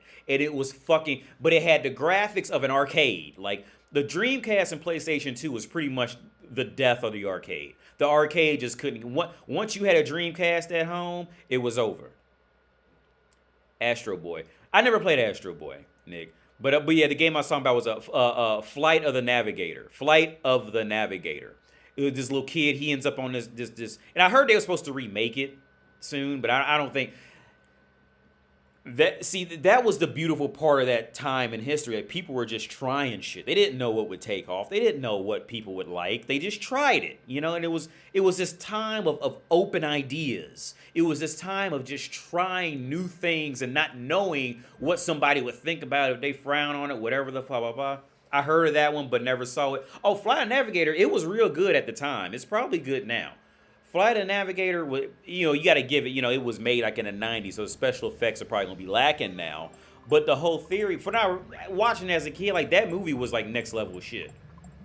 And that's pretty much what Zone of Enders was. This kid stumbles in on some shit and has to figure out his way with the alien type of thing, and the alien computer has to like talk him through it. Same thing as the first Zone of Enders. The alien has to like, you know, talk him through it and figure out what's going on. The kid's like, well, no, they're human, and the robot's like, well, I don't give a fuck, they human, we gonna fuck up anyway. And the kid's like, no, don't do it, and all that shit. But it was a good adventure, you know. I definitely recommend. I think it was a long movie. I'd recommend watching Zone of Enders. Again, you got to give it time. You know, I watched it when I was a kid, so I might be overhyping it from my memory of it. But my dad used to watch with me all the time, man. And there was parts of it I was scared of at the time. I ain't gonna lie. Yo, I remember Roger Rabbit. My dad loves Roger Rabbit, dude. Like, that's one of his favorite movies. He loves Roger Rabbit and Seinfeld, the show Seinfeld. And I remember even now, as a almost 36-year-old man, I am still scared to watch the end of Total Recall, where the eyes come out, and I'm still scared to watch Roger Rabbit when I don't want to spoil. When the main bad guy ends up, like, you know, coming to his own, when he ends up getting fucked up. I'm still scared to watch that shit. As a 36, I still won't watch it. I won't watch it. I just nope. I will turn that shit off. I'm still scared. My dad, he loves Roger Rabbit, dude. Because you gotta think, man, from his time period, like, that technology was unbelievable. From where he grew up in, a cartoon and a human on film on the screen at the same time. They want. Oh, I'm reading that Anthony said. Funny thing, the editor of the Iron Man comic used to want Iron Man to look like a Transformer or Japanese word. Wait, I believe that. I can believe that. Because they were just trying to hit that common zone shit, or what they know people wanted to see, and that's what made that time beautiful, man. Is that shit that got green lighted back then would just never get green lighted now, because people are so afraid. People are just afraid of failure, man. They're afraid of this shit. They've grown to be like, the world is like the more time goes on, it's just one of them things, man. The more time goes on, every generation could look back on the previous generation and say, yeah, like, y'all was turned into a bunch of pussies. Right? Like, it's just that thing. Shit that got greenlit back then would never get greenlit now. Never. Would never get greenlit now. But that was the beauty of it. Because it was just enough technology.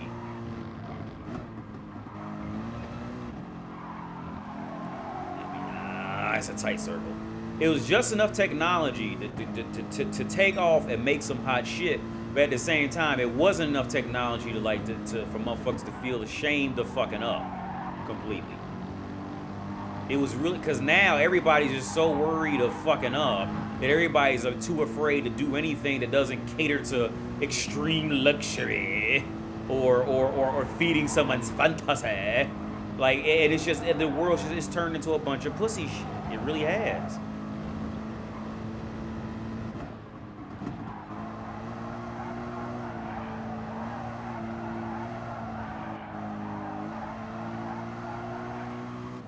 Zone of Enders Part 1 and Part 2. Now going back and playing Part 1 now is not the greatest experience, but it's still not bad. Part 2, well, same thing, but Part 2 still has a little more adventure, because you can tell like they had kind of figured out the kinks in Part 2. And he has what's that motherfucker? I can't think of the motherfucker's name that you play with as now. The main robot that you be in, it gains a lot more abilities to do.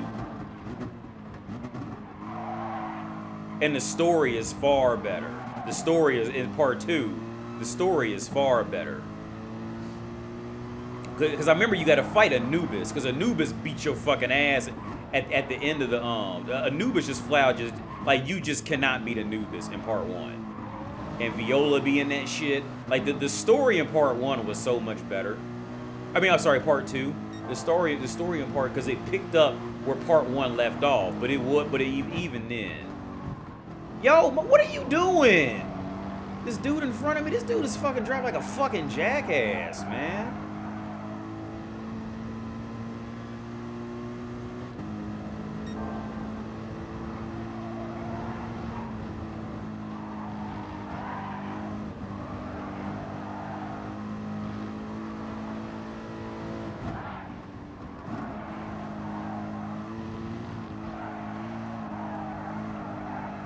He done ran him off the track. I'm gonna run this motherfucker off the track because he's driving like a fucking idiot, man. He just ran the other guy off the track completely.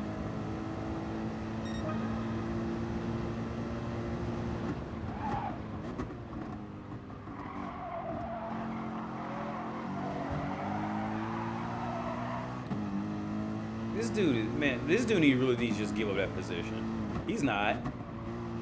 Oh, he did. Okay. Thank you. Because you were just in the fucking way, dude.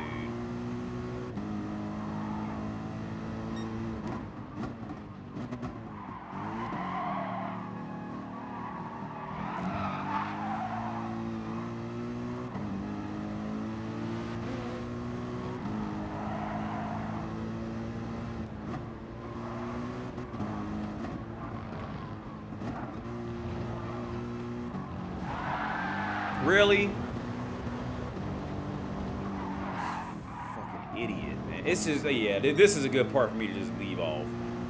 Because there's just too many idiots in this group. There's too many of them.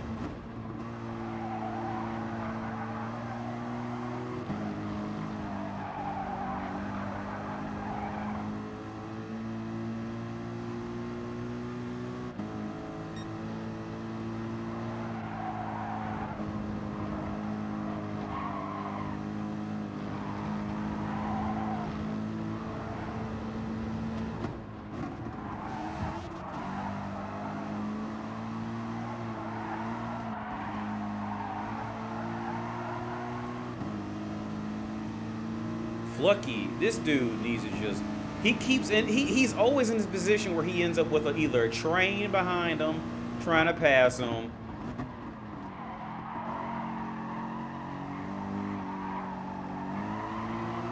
He's just in the way, dude. Just get the fuck off this shit.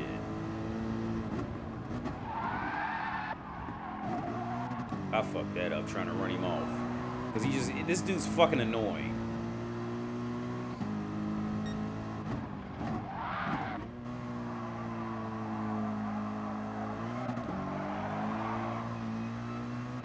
Flucky.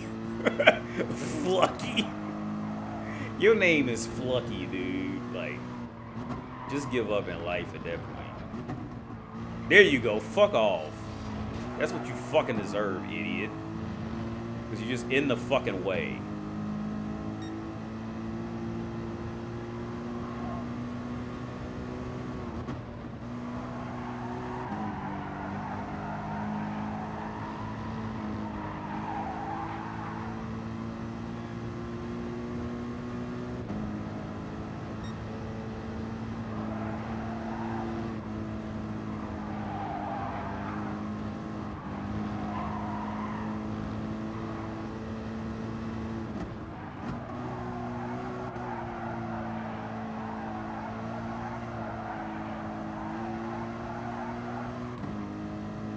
Flucky.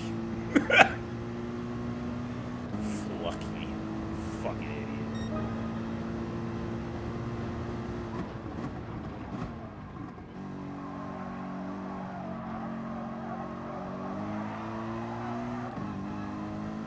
Trying to catch up with this beetle.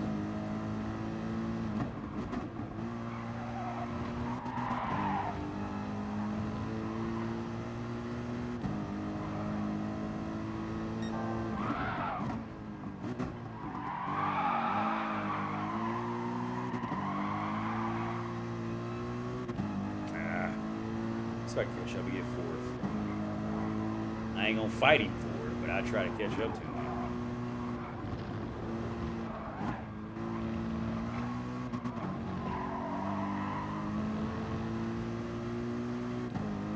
That's a horrible turn.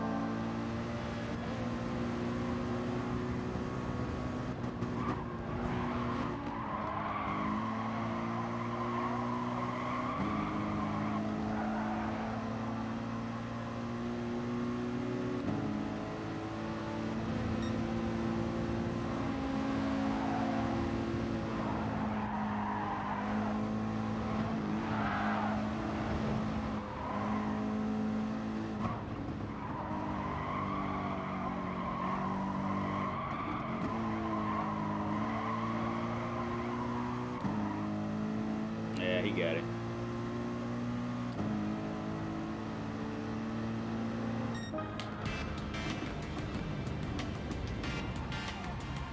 Hey, I placed in 5th from way far back, but man, yeah, this shit.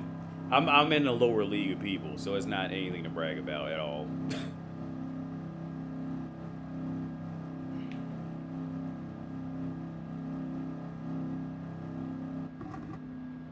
That Porsche, the Porsche was in first and second. The Porsche is probably for real the better car, but I got a bad history with the Porsche. It's cool until it spins out, and you just can't do anything with it. I'd rather just take my chances with another car at that point. So it's 10. Yeah, so I'm gonna go ahead and turn it. Okay, I'm gonna just go ahead and switch to me. Let me turn this game off. It's on me. My eyes look red in it. My fast lap was 136. I was right up there with the Dookie League of motherfuckers. I'm gonna turn this off. And it's just gonna be me. Me. That's what I named it. That way I don't forget where I'm at. Cause in the Streamlabs you can set it the name what you want to click on. And I named this I named it me. Make sure I still sound right. It's just gonna be me. Yeah. Okay, yeah, I sound all right. How many episodes for... Oh, Loki was great, man. Yeah, I tell you, I was telling my girl about that shit, man. Loki was for real. I'm a fan of Loki now, for real. If you want to be real about it, I'm a fan of Loki now. I was not expecting Loki to be that good. And literally, from the first episode, there was like one episode, maybe 1.5 episodes that just were not, they were not exciting or interesting in any kind of way. And I feel like that's just a consequence of doing the whole Netflix thing. And they say, well, motherfucker, you gotta make a certain X amount of episodes, so they gotta drag this shit out at that point, which is fucking annoying. But no, Loki was low key one of my favorite Marvel experiences, for real. That Wanda shit was like, man, it was alright, but you really had to read between the lines of how deeply she was fucked up to really get it. If you didn't have the patience to really think that, which I don't blame you, if you didn't have the patience to think it, think that how deeply she was fucked up to do all that, like, it just didn't hit on any cylinder, for real. And even then, it didn't. Even if you did take the time to think about it, it was flat. It was just not good. It wasn't the best. But Loki hit you in areas where you wouldn't even expect him to be hit at. You know what I'm saying? And that whole thing with him, with hitting that and his love interest, that was actually pretty interesting, to be honest. Because I never would have thought about that until it was like brought to you. Like, I don't want to spoil it for anybody, but like his love interest, now I'm not even mad about his love interest at that point. You know what I mean? Like, and it was his duty to stand up and just be the man in the shit. You know what I mean? Like, in the end of it, it was his duty to stand up and be the man of the shit and have and have that actual wisdom in what the fuck was going on in it. You know what I'm saying? Like, and Loki grew out of his old Loki-ness and just became man. Like, you know what I mean? Like that was deep shit, man. Like, I'm really a fan of that shit. I thought that whole series was just great. Whoever did that, Just hire them motherfuckers to do the rest of the fucking Avengers shit, the rest of the Marvel shit. Whoever did Endgame, just throw them motherfuckers in the trash. Endgame belongs over there with Captain Marvel. Just forget it ever happened. All right. If anything, it makes a good garbage can holder or some, maybe you can put it up in the window to block the sun from the film. You can use it as a curtain to block the sun. But other than that, no, that was some straight up bullshit. That was a waste of fucking both of the movies. A waste of time. Sounds like a good gamble hearing they added Kang Boy. Yeah, well, yeah, Kang is only in the last episode, but the thing is, like, the whole episode is about him. Hello, AD. Thanks, Terminator. Appreciate it, man. Kang is only in the last episode, but he's in there for like damn near the entire episode. And like the thing is, like, it's so great because you just hear him talk, and they picked the great. Actually, that was another topic that me and the guy talked about off the channel earlier today. Well, not specifically, but kind of. The guy who played Kang is a great. That dude did a great. The most of the episode was just you just listening to Kang the Conqueror speak. And it was a black dude, and he's essentially like not really God, but he just kind of like he learned how to time travel, so he knew what all was going to go on, and he knew he had just like insane technology. But the dude was a great actor. He wasn't just one of them affirmative action actors. Like whoever casted him legit looked at him and studied that, yeah, this motherfucker is acting. Not studied his past, but studied him in current acting and say, yeah, he's a good actor. He wasn't, the dude who played Kang the Conqueror was not an affirmative action hire. All right. That motherfucker, like, whoever cast him did a great fucking job. You hear there was Captain Marvel 2. But I heard Brie Larson isn't gonna be. She's out.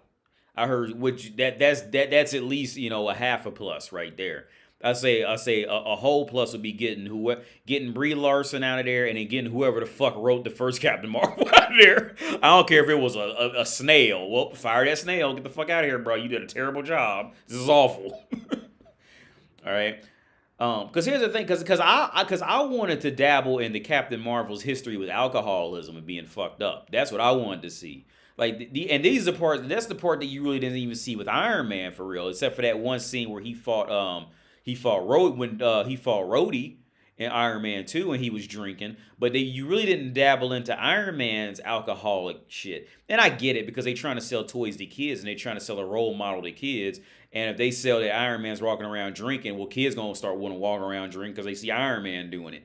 I get, I get that side, but at the same time, like, it's that bad side is what makes it good. You know what I'm saying? It's like Infinity War. They lost. They got their ass whooped. They couldn't do anything against that. Thanos beat they fuck.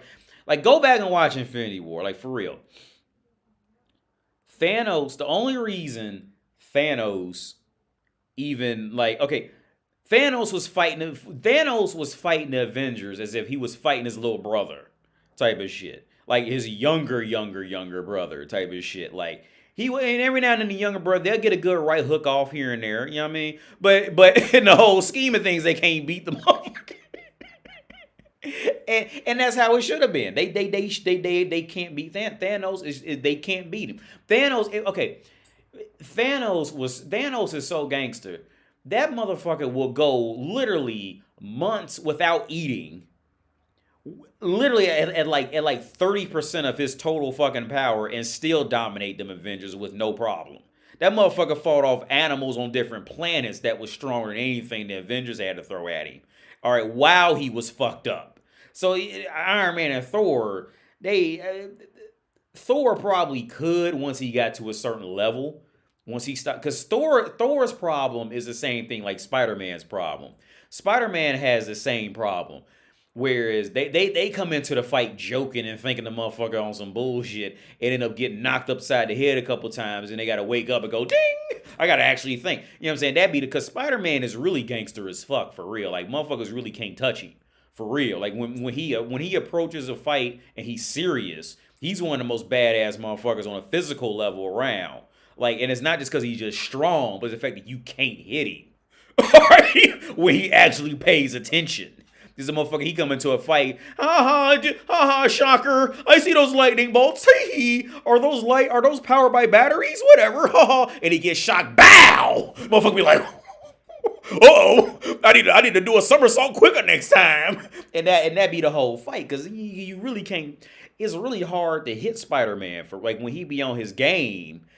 For real, when Spider-Man's on his game, you really can't hit him. Because there was a comic where Thor was defending Earth from, because I remember there was a comic set way in the future, right? Where Galactus, this is long after humanity had died, right? And Thor was still alive. He lives, a long fucking time. And Galactus came back to Earth. He said, "Look, ain't nobody here. I'm getting ready to eat this shit." You know what I'm saying? Because he had already agreed, like, look, I get it. You don't want me eating where life is at, blah, blah, blah. But ain't nobody here on Earth no more, so I'm going to eat it. And Thor still remembers. It's like, I forget what comic it is, but he still remembers that, no, this was Earth. I spent a lot of time here, bro. You don't touch this planet. So Thor fought Galactus. And Thor ended up breaking Galactus's pinky and chipped his tooth. And that's a big deal against Galactus. Galactus is a whole neck. And but the deeper part is Galactus. The theory of Galactus is this, man. You perceive Galactus how you possibly can perceive him. So we perceive him as a man with a helmet, whereas like an alien race perceives him as like whatever they look like, and whatever would fit their MO, their culture and species, and like it differs, wherever you go in the universe. That's what Galactus looks like to them. You know what I mean? So I wonder how that all is really explained, how he broke his tooth and all that shit, because his teeth is just my imagination. But that brings up a whole other theory. I'm not gonna go into that because that's just too fucking deep, and I'm not gonna stay on here that much longer. But AD, have you seen a new Spider-Man movie, No Way Home, yet? Yeah, I seen it, Simon. And I'm happy with the ending. I talked about it earlier in this live stream. I seen it. I watched it. I'm happy with the ending. Because at least now he gets to be, just Spider-Man, and he ain't always living off that Iron Man shit. But I made a joke on Facebook, and motherfuckers had a good laugh about it. I said, look, the real question is, why didn't Peter Parker forget he was Spider-Man? If you want to play that spell shit. Honestly, I think that spell shit was just a cheap way to get out of how fucked up they ended, on how much into a hole they backed themselves into in the MCU. That's why honestly, because just nothing about that makes much sense. Why would a motherfucker? Why would the supreme of fucking spells just do what an 18-year-old ass when he just knocks on the fucking door?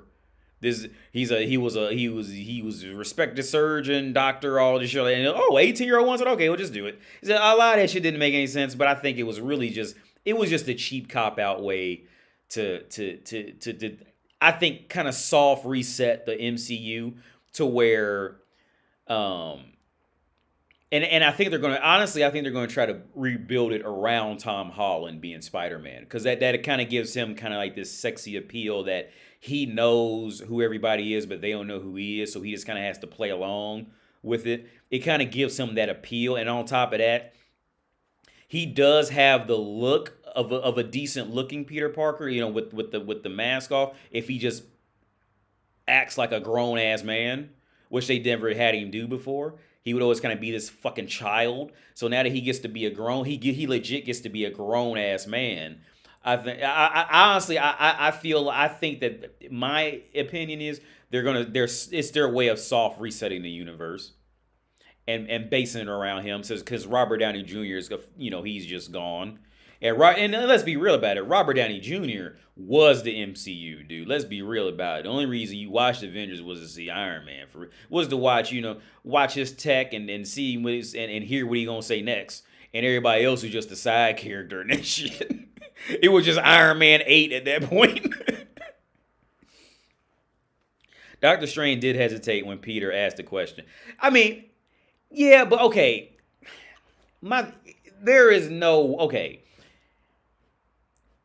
There was a hesitation. A lot of that is because he was kind of worried about what other people say about it, think about him and shit like that. My opinion is he's an 18-year-old kid. All right. I am not going to reset the universe off of what this 18-year-old kid just randomly knocks on my door and asks for. He's 18. He's a kid. He doesn't know. Like and somebody else made a good point. It would have made more sense to just for the world to forget Mysterio and everything Mysterio said. It would have made more sense to do that instead of everybody who knows who Peter Parker is forget who Peter Parker is. And then again, like I said earlier, then why didn't Peter Parker forget who Peter Parker was? You know what I'm saying? He just be swinging and be like, wait a minute, what am I doing? You know what I'm saying? Like, he don't know he's Spider-Man. But I'm being petty with that. I get that. I'm being petty about that. But just as, you know, that's just my, like it was just kind of weird that Doctor Strange would just do that. And risk all that just because he didn't want the world, just because Peter Parker didn't want the world to know that Peter Parker was Spider-Man. A lot of that just it just really it just felt like a cheap cop out, honestly, to me. But I'm happy with the ending because, like I said, he's no longer Spider Boy. He's not relying on Iron Man shit anymore. He's Mr. Stark. Oh, Mr. Stark. Like that's done. It's done now. It's finished. So whatever road they had to pick, I mean, I'm happy with it just to get him out that role because Spider-Man is a very interesting character. He has very interesting fights and very interesting storylines, but at that but he could never really get there as long as he was living under Tony Stark's tech and shit. He could never fully get in that position of what it is to be Spider-Man in a fight. On how Spider-Man's supposed to be in a fight. Spider-Man's supposed to be in a fight, running out of webbing mid-fight and having to figure out what to do next. He's supposed to be panicking about how he's supposed to pay his rent before he makes it. Should he pay his rent, or should he go save these people from getting robbed? These were the more beautiful. These were the parts that made Spider-Man popular. Spider-Man was that he was, even though he did have these powers, he was super relatable. You know, in the real world, he didn't have his electric bill paid up every month. His electric might be off when he go home. When it might be off when he went home. He may not have his rent paid. You know, he may not have money for his rent. So why does he go out there and just rob somebody and pay his rent? You see, all these areas could never be touched on as long as he was living under Iron Man. Because Iron Man just had a bunch of money, whatever the fuck, he just sell Iron Man tech, whatever the fuck. You know what I'm saying? So like, I'm happy with whatever road they had to take to get to this point. Honestly, like you were saying though, it was unrealistic when you think about it. I mean, that's just my opinion. I'm not saying I'm right. It's just my opinion. I'm definitely not trying to say like I'm right. But that's just I just didn't, you know. But again, as long as we get, you know, like financially struggling Peter Parker Spider-Man now, I'm happy with it because now we can actually get to what it is to be Spider-Man for real. Because they kind of touched on it with the Aunt May and Iron Man there. Like, okay, I get it. They're not the richest family. He's dumpster diving. He's making his own shit. Like, that was cool. But then as soon as Iron Man got... Because Robert Downey Jr., I was telling my girl about this, was it last night or 2 nights ago? Iron Man is not the smartest motherfucker in the MCU, by far. All right? There's, like, literally motherfuckers that live in their mom's basement that give Iron Man a run for his money in the comics. But here's the thing, Robert Downey Jr. was so loved, in which he did a great job. He did an excellent job as making Tony Stark his own, to where the MCU was pretty much pushed to making the MCU revolve around him, that he had to be the smartest person that made everything and did everything and has the best technology, blah, blah, blah, blah, blah. Like, yo, that motherfucker is, there was times where drones gave Tony Stark a run for his money. Like, it wasn't, and you know who was controlled by? Fat computer nerds sitting at a computer desk. And he was giving Iron Man a run for his money. Like, the Robert Downey Jr. thing, on one hand, Robert Downey Jr. pretty much single-handedly made his presence. Of course, after the script writing, just throwing him on film and a halfway decent special effects team, none of that would have made it anywhere near as far as it did without Robert Downey Jr. I'm gonna say that. And I'm not discounting writers. I'm not discounting special effects teams. I'm not discounting sound teams that to make the sound. I'm not discounting them at all. But what I'm saying is none of that. Robert Downey Jr. was definitely the core component of the Marvel universe, of the MCU. Period. But at the same time, it kind of ran amok. It kind of ran crazy with everything revolving around Stark because everybody liked Robert Downey Jr. as Tony Stark. So everything would always they changed so many stories that come. Ultron, perfect example. Ultron. Iron Man did not make Ultron in the comic. Ant-Man made Ultron. All right. Iron Man did not make Ultron at all. But like again, Iron Man now has to be the smartest because everybody likes Iron Man. So they had to. So now in the movies, now Iron Man had to make him. Now you know what I'm saying? Like motherfuckers, like yo, Jarvis was never anywhere near as intelligent as he was in the movies. Never. Where Iron Man is like legitimately holding complete conversations with this motherfucker. Like, how are you doing, Jarvis? I'm doing fine. So how are you? Well, you sound like you have attitude. Well, so it's part of my attitude. And like, no, Jarvis was never that fucking great. Jarvis was never that. But they had to do it because people liked Robert. People just like to see Robert Downey Jr. Robert Downey Jr. pretty much had the same effect as beautiful bitches do in the world. People just like to see Robert Downey Jr. just exist on camera at this point. That's what it grew into. Right? Because go back to anything before Robert Downey Jr. that in Iron Man. Jarvis was never okay, correction. Jarvis was actually his butler. His computer system that actually talked to him was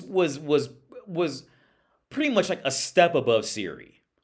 I say that. It was a step above Siri. Like a half step above Siri at this point, right? And it was a half step above Siri and what do you call that shit? A smart home. It was a half step above that.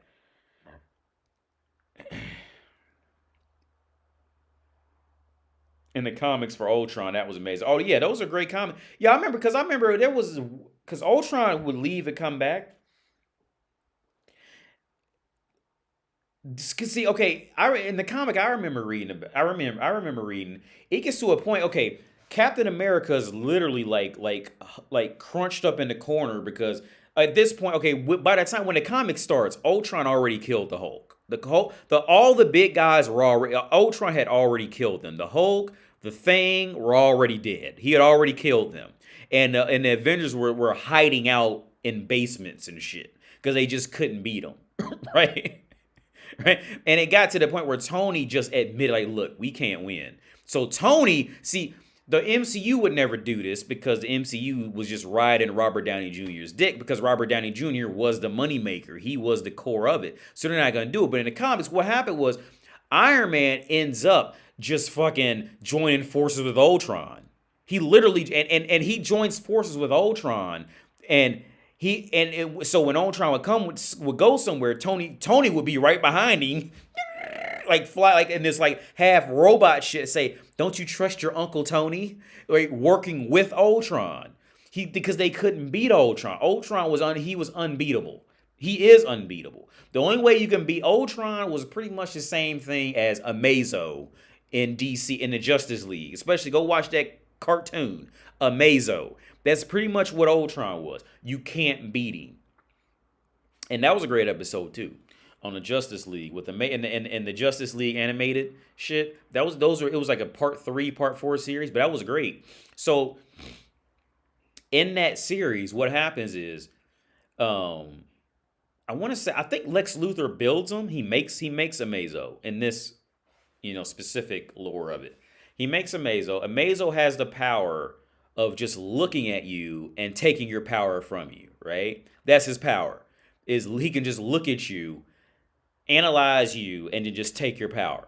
He just has it. Okay, Green Lantern, this motherfucker can do what with his ring? Okay, got it. Boop, ring now, and that was it. And now he has Green Lantern's power. He looks at Flash. Well, now he can run super fast. He has and now he didn't have to use one at a time. He had it all at the same time, right? So when they first got to a fight with Amazo, well, Batman ain't got no powers, so Batman had nothing to worry about. But and neither the rest of the Justice League, for that matter. But But they call Superman, say, yo, Superman, do not come here. This bad guy, he has the ability to look at you and take your power. So if you come here, we are fucked. Right? So Superman, he don't listen. He tried to go in there and just blind him. And of course he gets out and he sees Superman's power. He copies Superman's power, so now he has the power of Superman and all the other Justice League members, right? But Batman thought about it. He said, well, if he has our powers, he has our weaknesses. So Batman carries a piece of kryptonite in his belt and pulled that shit out on Amazo. Said, yeah, motherfucker, you ain't think about this shit, did you? And Amazo was like, oh, fuck. And Amazo got fucked up. And Amazo ran away. And so, I can't remember if it was in the same continuity or maybe some episodes past and Amazo came back. Because Amazo just left because he was like, look, like, y'all ain't a motherfucking challenge for me. I could just stomp y'all. Why am I staying here fighting you? Or like, why should I stay here and fight y'all chump bitch ass Justice League punks? When I could just go fly off to another galaxy and go look for better challenges. So Amazo just left. Same thing what Ultron usually ends up doing. He just says, look, y'all ain't even worth it. I'm out. Boom! And he's out, right? So Amazo came back. And I want to say it was episodes later. I might be wrong because it's been a while since I watched it. It was a cartoon series. It was a Justice League cartoon series. And so Amazo's coming back. And nobody knows why he's coming back. Because how they can figure out it was Amazo, because they track like something moving towards Earth at like just way faster than it ever should be traveling. So yeah, this is Amazo. You know what I'm saying? So they're freaking out, dude. And they know they have a good chance he's probably coming for Lex. And so they lock Lex away in a basement. In this barber shop. They lock him away, right? With him and like Atom Man or whatever the fuck he is. It's pretty much like DC's version of Ant-Man, pretty much. And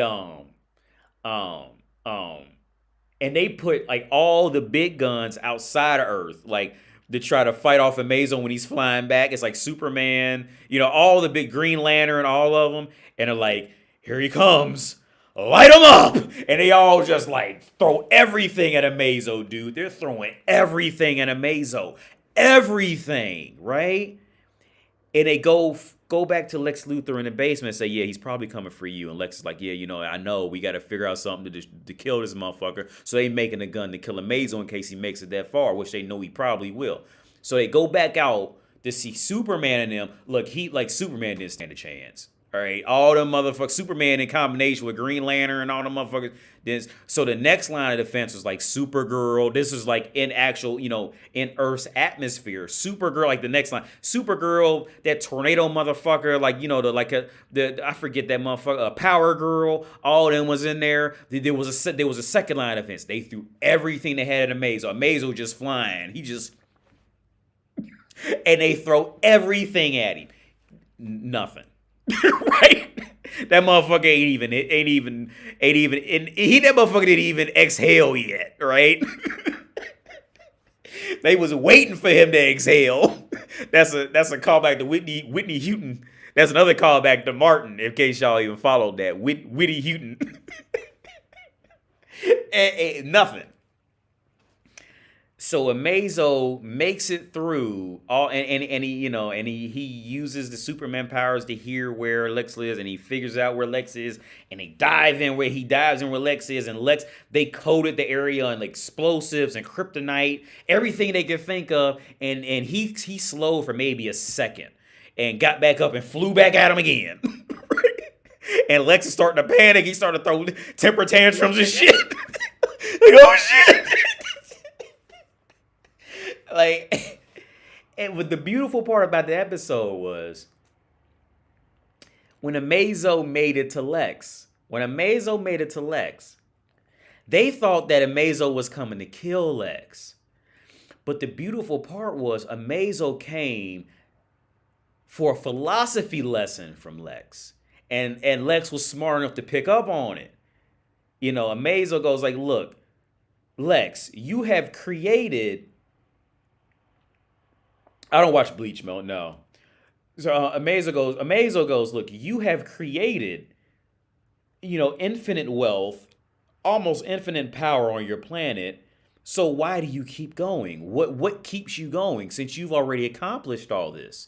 You've accomplished everything that every mortal can only dream of doing, and you done it because you're Lex Luthor. You have the anti-life equation, right? How did you even? Darkseid couldn't even figure out how to get that shit, if I remember correctly. And Darkseid, that motherfucker is a fucking spirit of energy and shit. That motherfucker, dude, and that motherfucker exists in different realities. And Darkseid couldn't even figure that shit out. And Lex, you got the anti-life equation, bro. Like, gods don't even figure this shit out, Lex. How did you figure this out?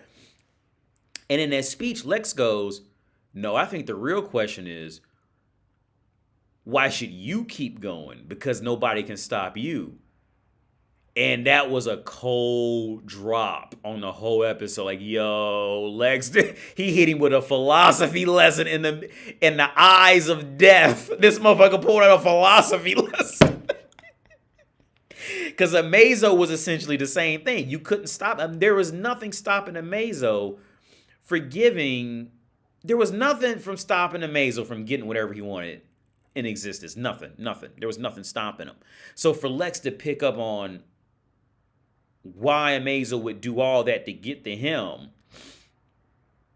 and then the questions that were brought up and how Lex responded to that shit was deep shit, dude. And then after that, the fact that Lex wasn't even scared of Amazo. And it was like, oh, Lex, you were really ahead. You shouldn't have said that last thing. You was ahead because Amazo can kill us all for real. But Lex wasn't even afraid of him because he hit him with that philosophical shit. On that deeper insight philosophical shit. That was a cold episode, man. That's like I said, man, with these video games and cartoons, there's a lot of life lessons you can learn from it, for real. A ton of life lessons. And see, yet again, and that's why a lot of bitches don't grow, because they just immediately write it off as some childish shit. Immediately write off as childish shit. Yo, I learned more from kid shows and kid books than I did from real life than from adulthood. For if you want to be honest about it, that's how I learned chemistry. I learned it more from children's books. For real. And that's another reason why women are not well, because it's kind of with women it's kind of like like the same thing that helps them grow is the same thing that will keep them stunted. You see, the same, because they always want to be better, and they always want to be around better. They want to get with better. They want to, fuck better. They want to be around better, right? It's just their nature. It's what women do. They don't want to be with anything equal to them or lesser than them. Well, the thing is, there was a famous bass musician who even said this. Look, I can learn something from a 3-year-old. You know what I'm saying?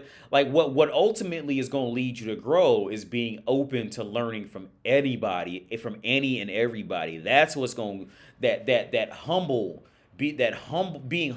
in the world, and realizing, like, look, that homeless person might have some dope shit to tell me for real, or it's something I could learn from him.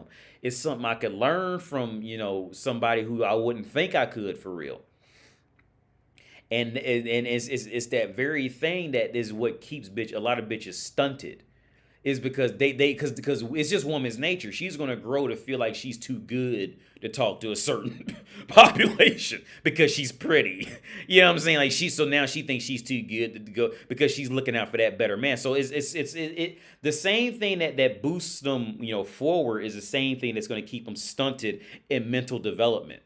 And that really is a sad story, honestly. It really is. You can learn from animals. Oh, definitely, Mo, for sure. Yeah. Hell, everyone misunderstands comic books. That's why yeah, man. And see, yeah, I agree, Anthony. I agree, Anthony, for sure.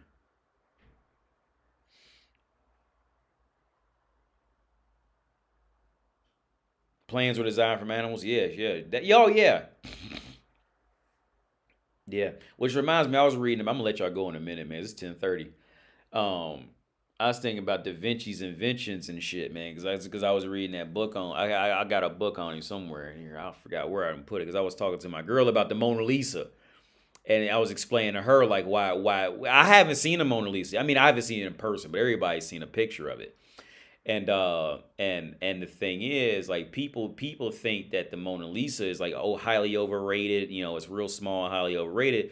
but it's not about it's the Mona the infatuation with Mona Lisa with the painting is not about the quality of the picture how we see it now. The infatuation of it behind it is because that painting was drawn, what was made at a time when shading and all that shit was not highly, known about.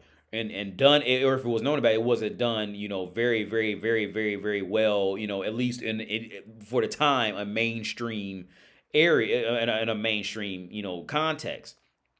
So when those people seen that shit, that was the equivalent of like a 30K hologram to us. It was just unheard of because back then they had no concept of cameras. The motherfuckers had no concept of cameras. They didn't. They just didn't have it. So back then, the baddest motherfucker on earth was the person who could draw something that would look the most realistic. That was the baddest person on earth. You was the baddest motherfucker on earth if you can draw that. You know what I'm saying? And make it look like this might be some real shit somewhere for real. As far as I know, Da Vinci was one, at least one of the first ones, if not the first one, but he was at least one of the first ones who was like definitely mainstream in that field of competition. So, um, oh yeah, okay, y'all talking about Avengers. So yeah, with that Mona Lisa shit, like now because everybody learned from it, so now everybody just kind of did it. Because actually, my out of the Ninja Turtles names, my favorite was Michelangelo for real. Michelangelo, that motherfucker made some off the charts gangster shit. But it's weird how the Ninja Turtles are like the complete opposites of of the artists, architects, that they were named after. Because Leonardo was actually the more free one for real. He was the one who was really more like Michelangelo for real, like in the Ninja Turtles lore. Whereas Michelangelo, the artist, was actually more. I would say he was more a mixture of like Donatello and the actual Michelangelo artist was. I say he was a mixture of about Leonardo and Donatello in the sense of what he really of what he was. Because motherfuckers was always bring. Okay, when you read on these old artists, it's always going to come up that that the artist would always contract these teenage boys in there. They would never bring girls in there, so of course they're gonna call them gay and all that. And it was even supposedly it was brought out that like Da Vinci was actually gay, but Da Vinci supposedly owned it. He owned it. He didn't care who knew. He just owned it. And he would bring in, boys. Because I don't know if anybody. So this is like a mini lesson for those of you who don't know. Whenever you see those big paintings and there's like multiple sections in it, well, one artist didn't do all those painting. He didn't do the entire painting. What happened was, like, let's say if it was like a big painting, for most artworks, there would be one person, of course, who would be in charge of what the whole painting would look like. But what would happen, they would break off different sections for different, some of them would be students, some of them would be other actual artists. If they didn't feel like others could handle it, they would break off the sections of the painting for different people. So Michelangelo was really strict about his artwork from what was written in the books that I read about him. He was really strict about his artwork.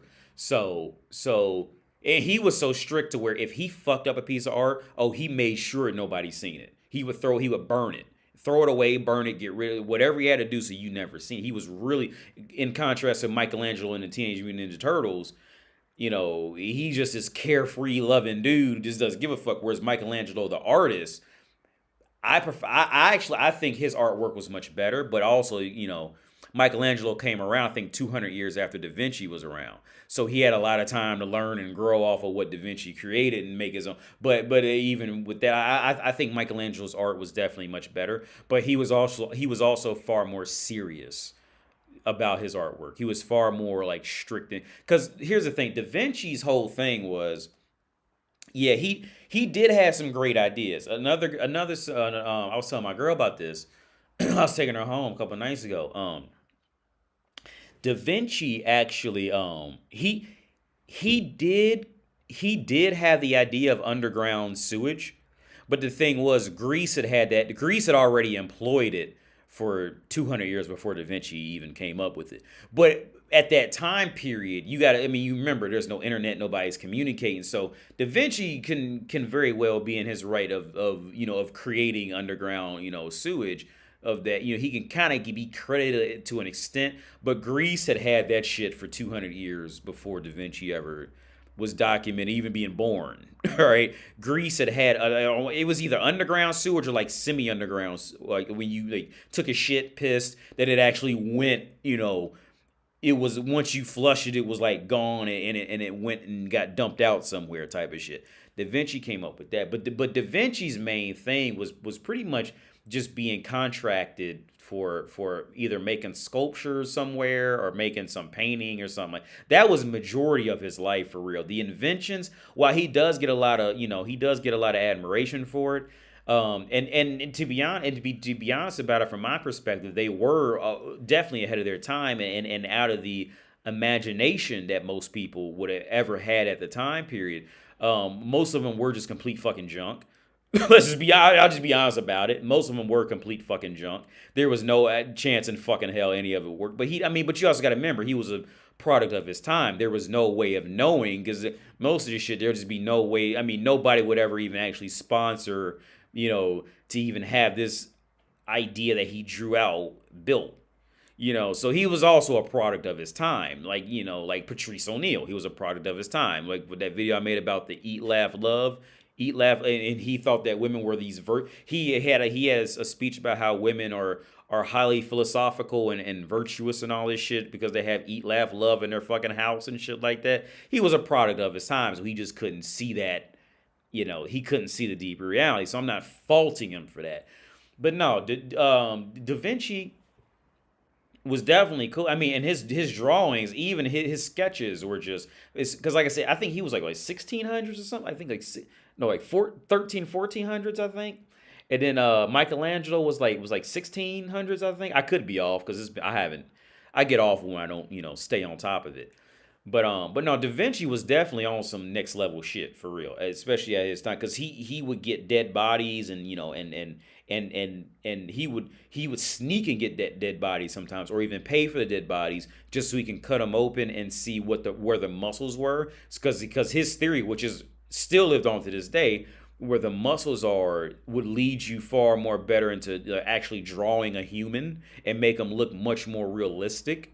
Because if you can memorize where all the muscles are, whenever you have to draw a muscular man or muscular woman, well, now you have that much more insight, so it'll look that much more better. you know which goes into, I was thinking about this while I was taking my girl home, about the Prague, because see, there's a lot of artwork here in Prague. When you go in the center, you always see artwork around every turn, and you see a lot of sculptures. And there's a lot of cathedrals here. Oh man, the artwork in Prague is fucking beautiful, man. But because the one thing that I didn't really know until I read on it was why, when you see sculptures, when you see these poses, and they're like, and notice, like, some sculptures, their poses are just like completely erratic. They get like that. Well, that was because it's the normal human thing to kind of get high off of something, right? So when the first sculptures were made, they were just kind of these basic poses. And so people needed more oomph. So they had to make these more erotic poses, and pretty much to where like the bones were just pretty much just broken, kind of thing, right? And it's really something interesting to look at and watch. If you were to study art in any, if you were to study art in any capacity in the history of it, it's interesting to pay attention to it. In paintings and sculptures, it's really interesting. It really is, man. It really, really, really is.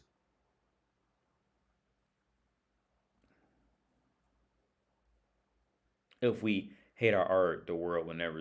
If we hate our word up, Anthony, I agree. You correct, bro. Attractive women really need to be humbled for real in the world. Yeah, the Thousand-Year War arc. Check it out. That's why I like DC over Marvel. Yeah. Oh, yeah. Raphael's my favorite too, Mo. Raphael's my favorite too. He's always been my favorite. I'm gonna let y'all go, man, because it's 10:46. I'm getting tired now. I'm gonna let y'all go, man. I'm gonna try to live stream tomorrow night. But yeah. So thank you for everybody who tuned in. Appreciate it. Much appreciated, man. Thank you for everybody who tuned in, commented, liked, anything, man. Much appreciated. I'm out of here. Y'all have a good day, man. Good day, night, evening, wherever you at. Have a good time. I'm out. Bye.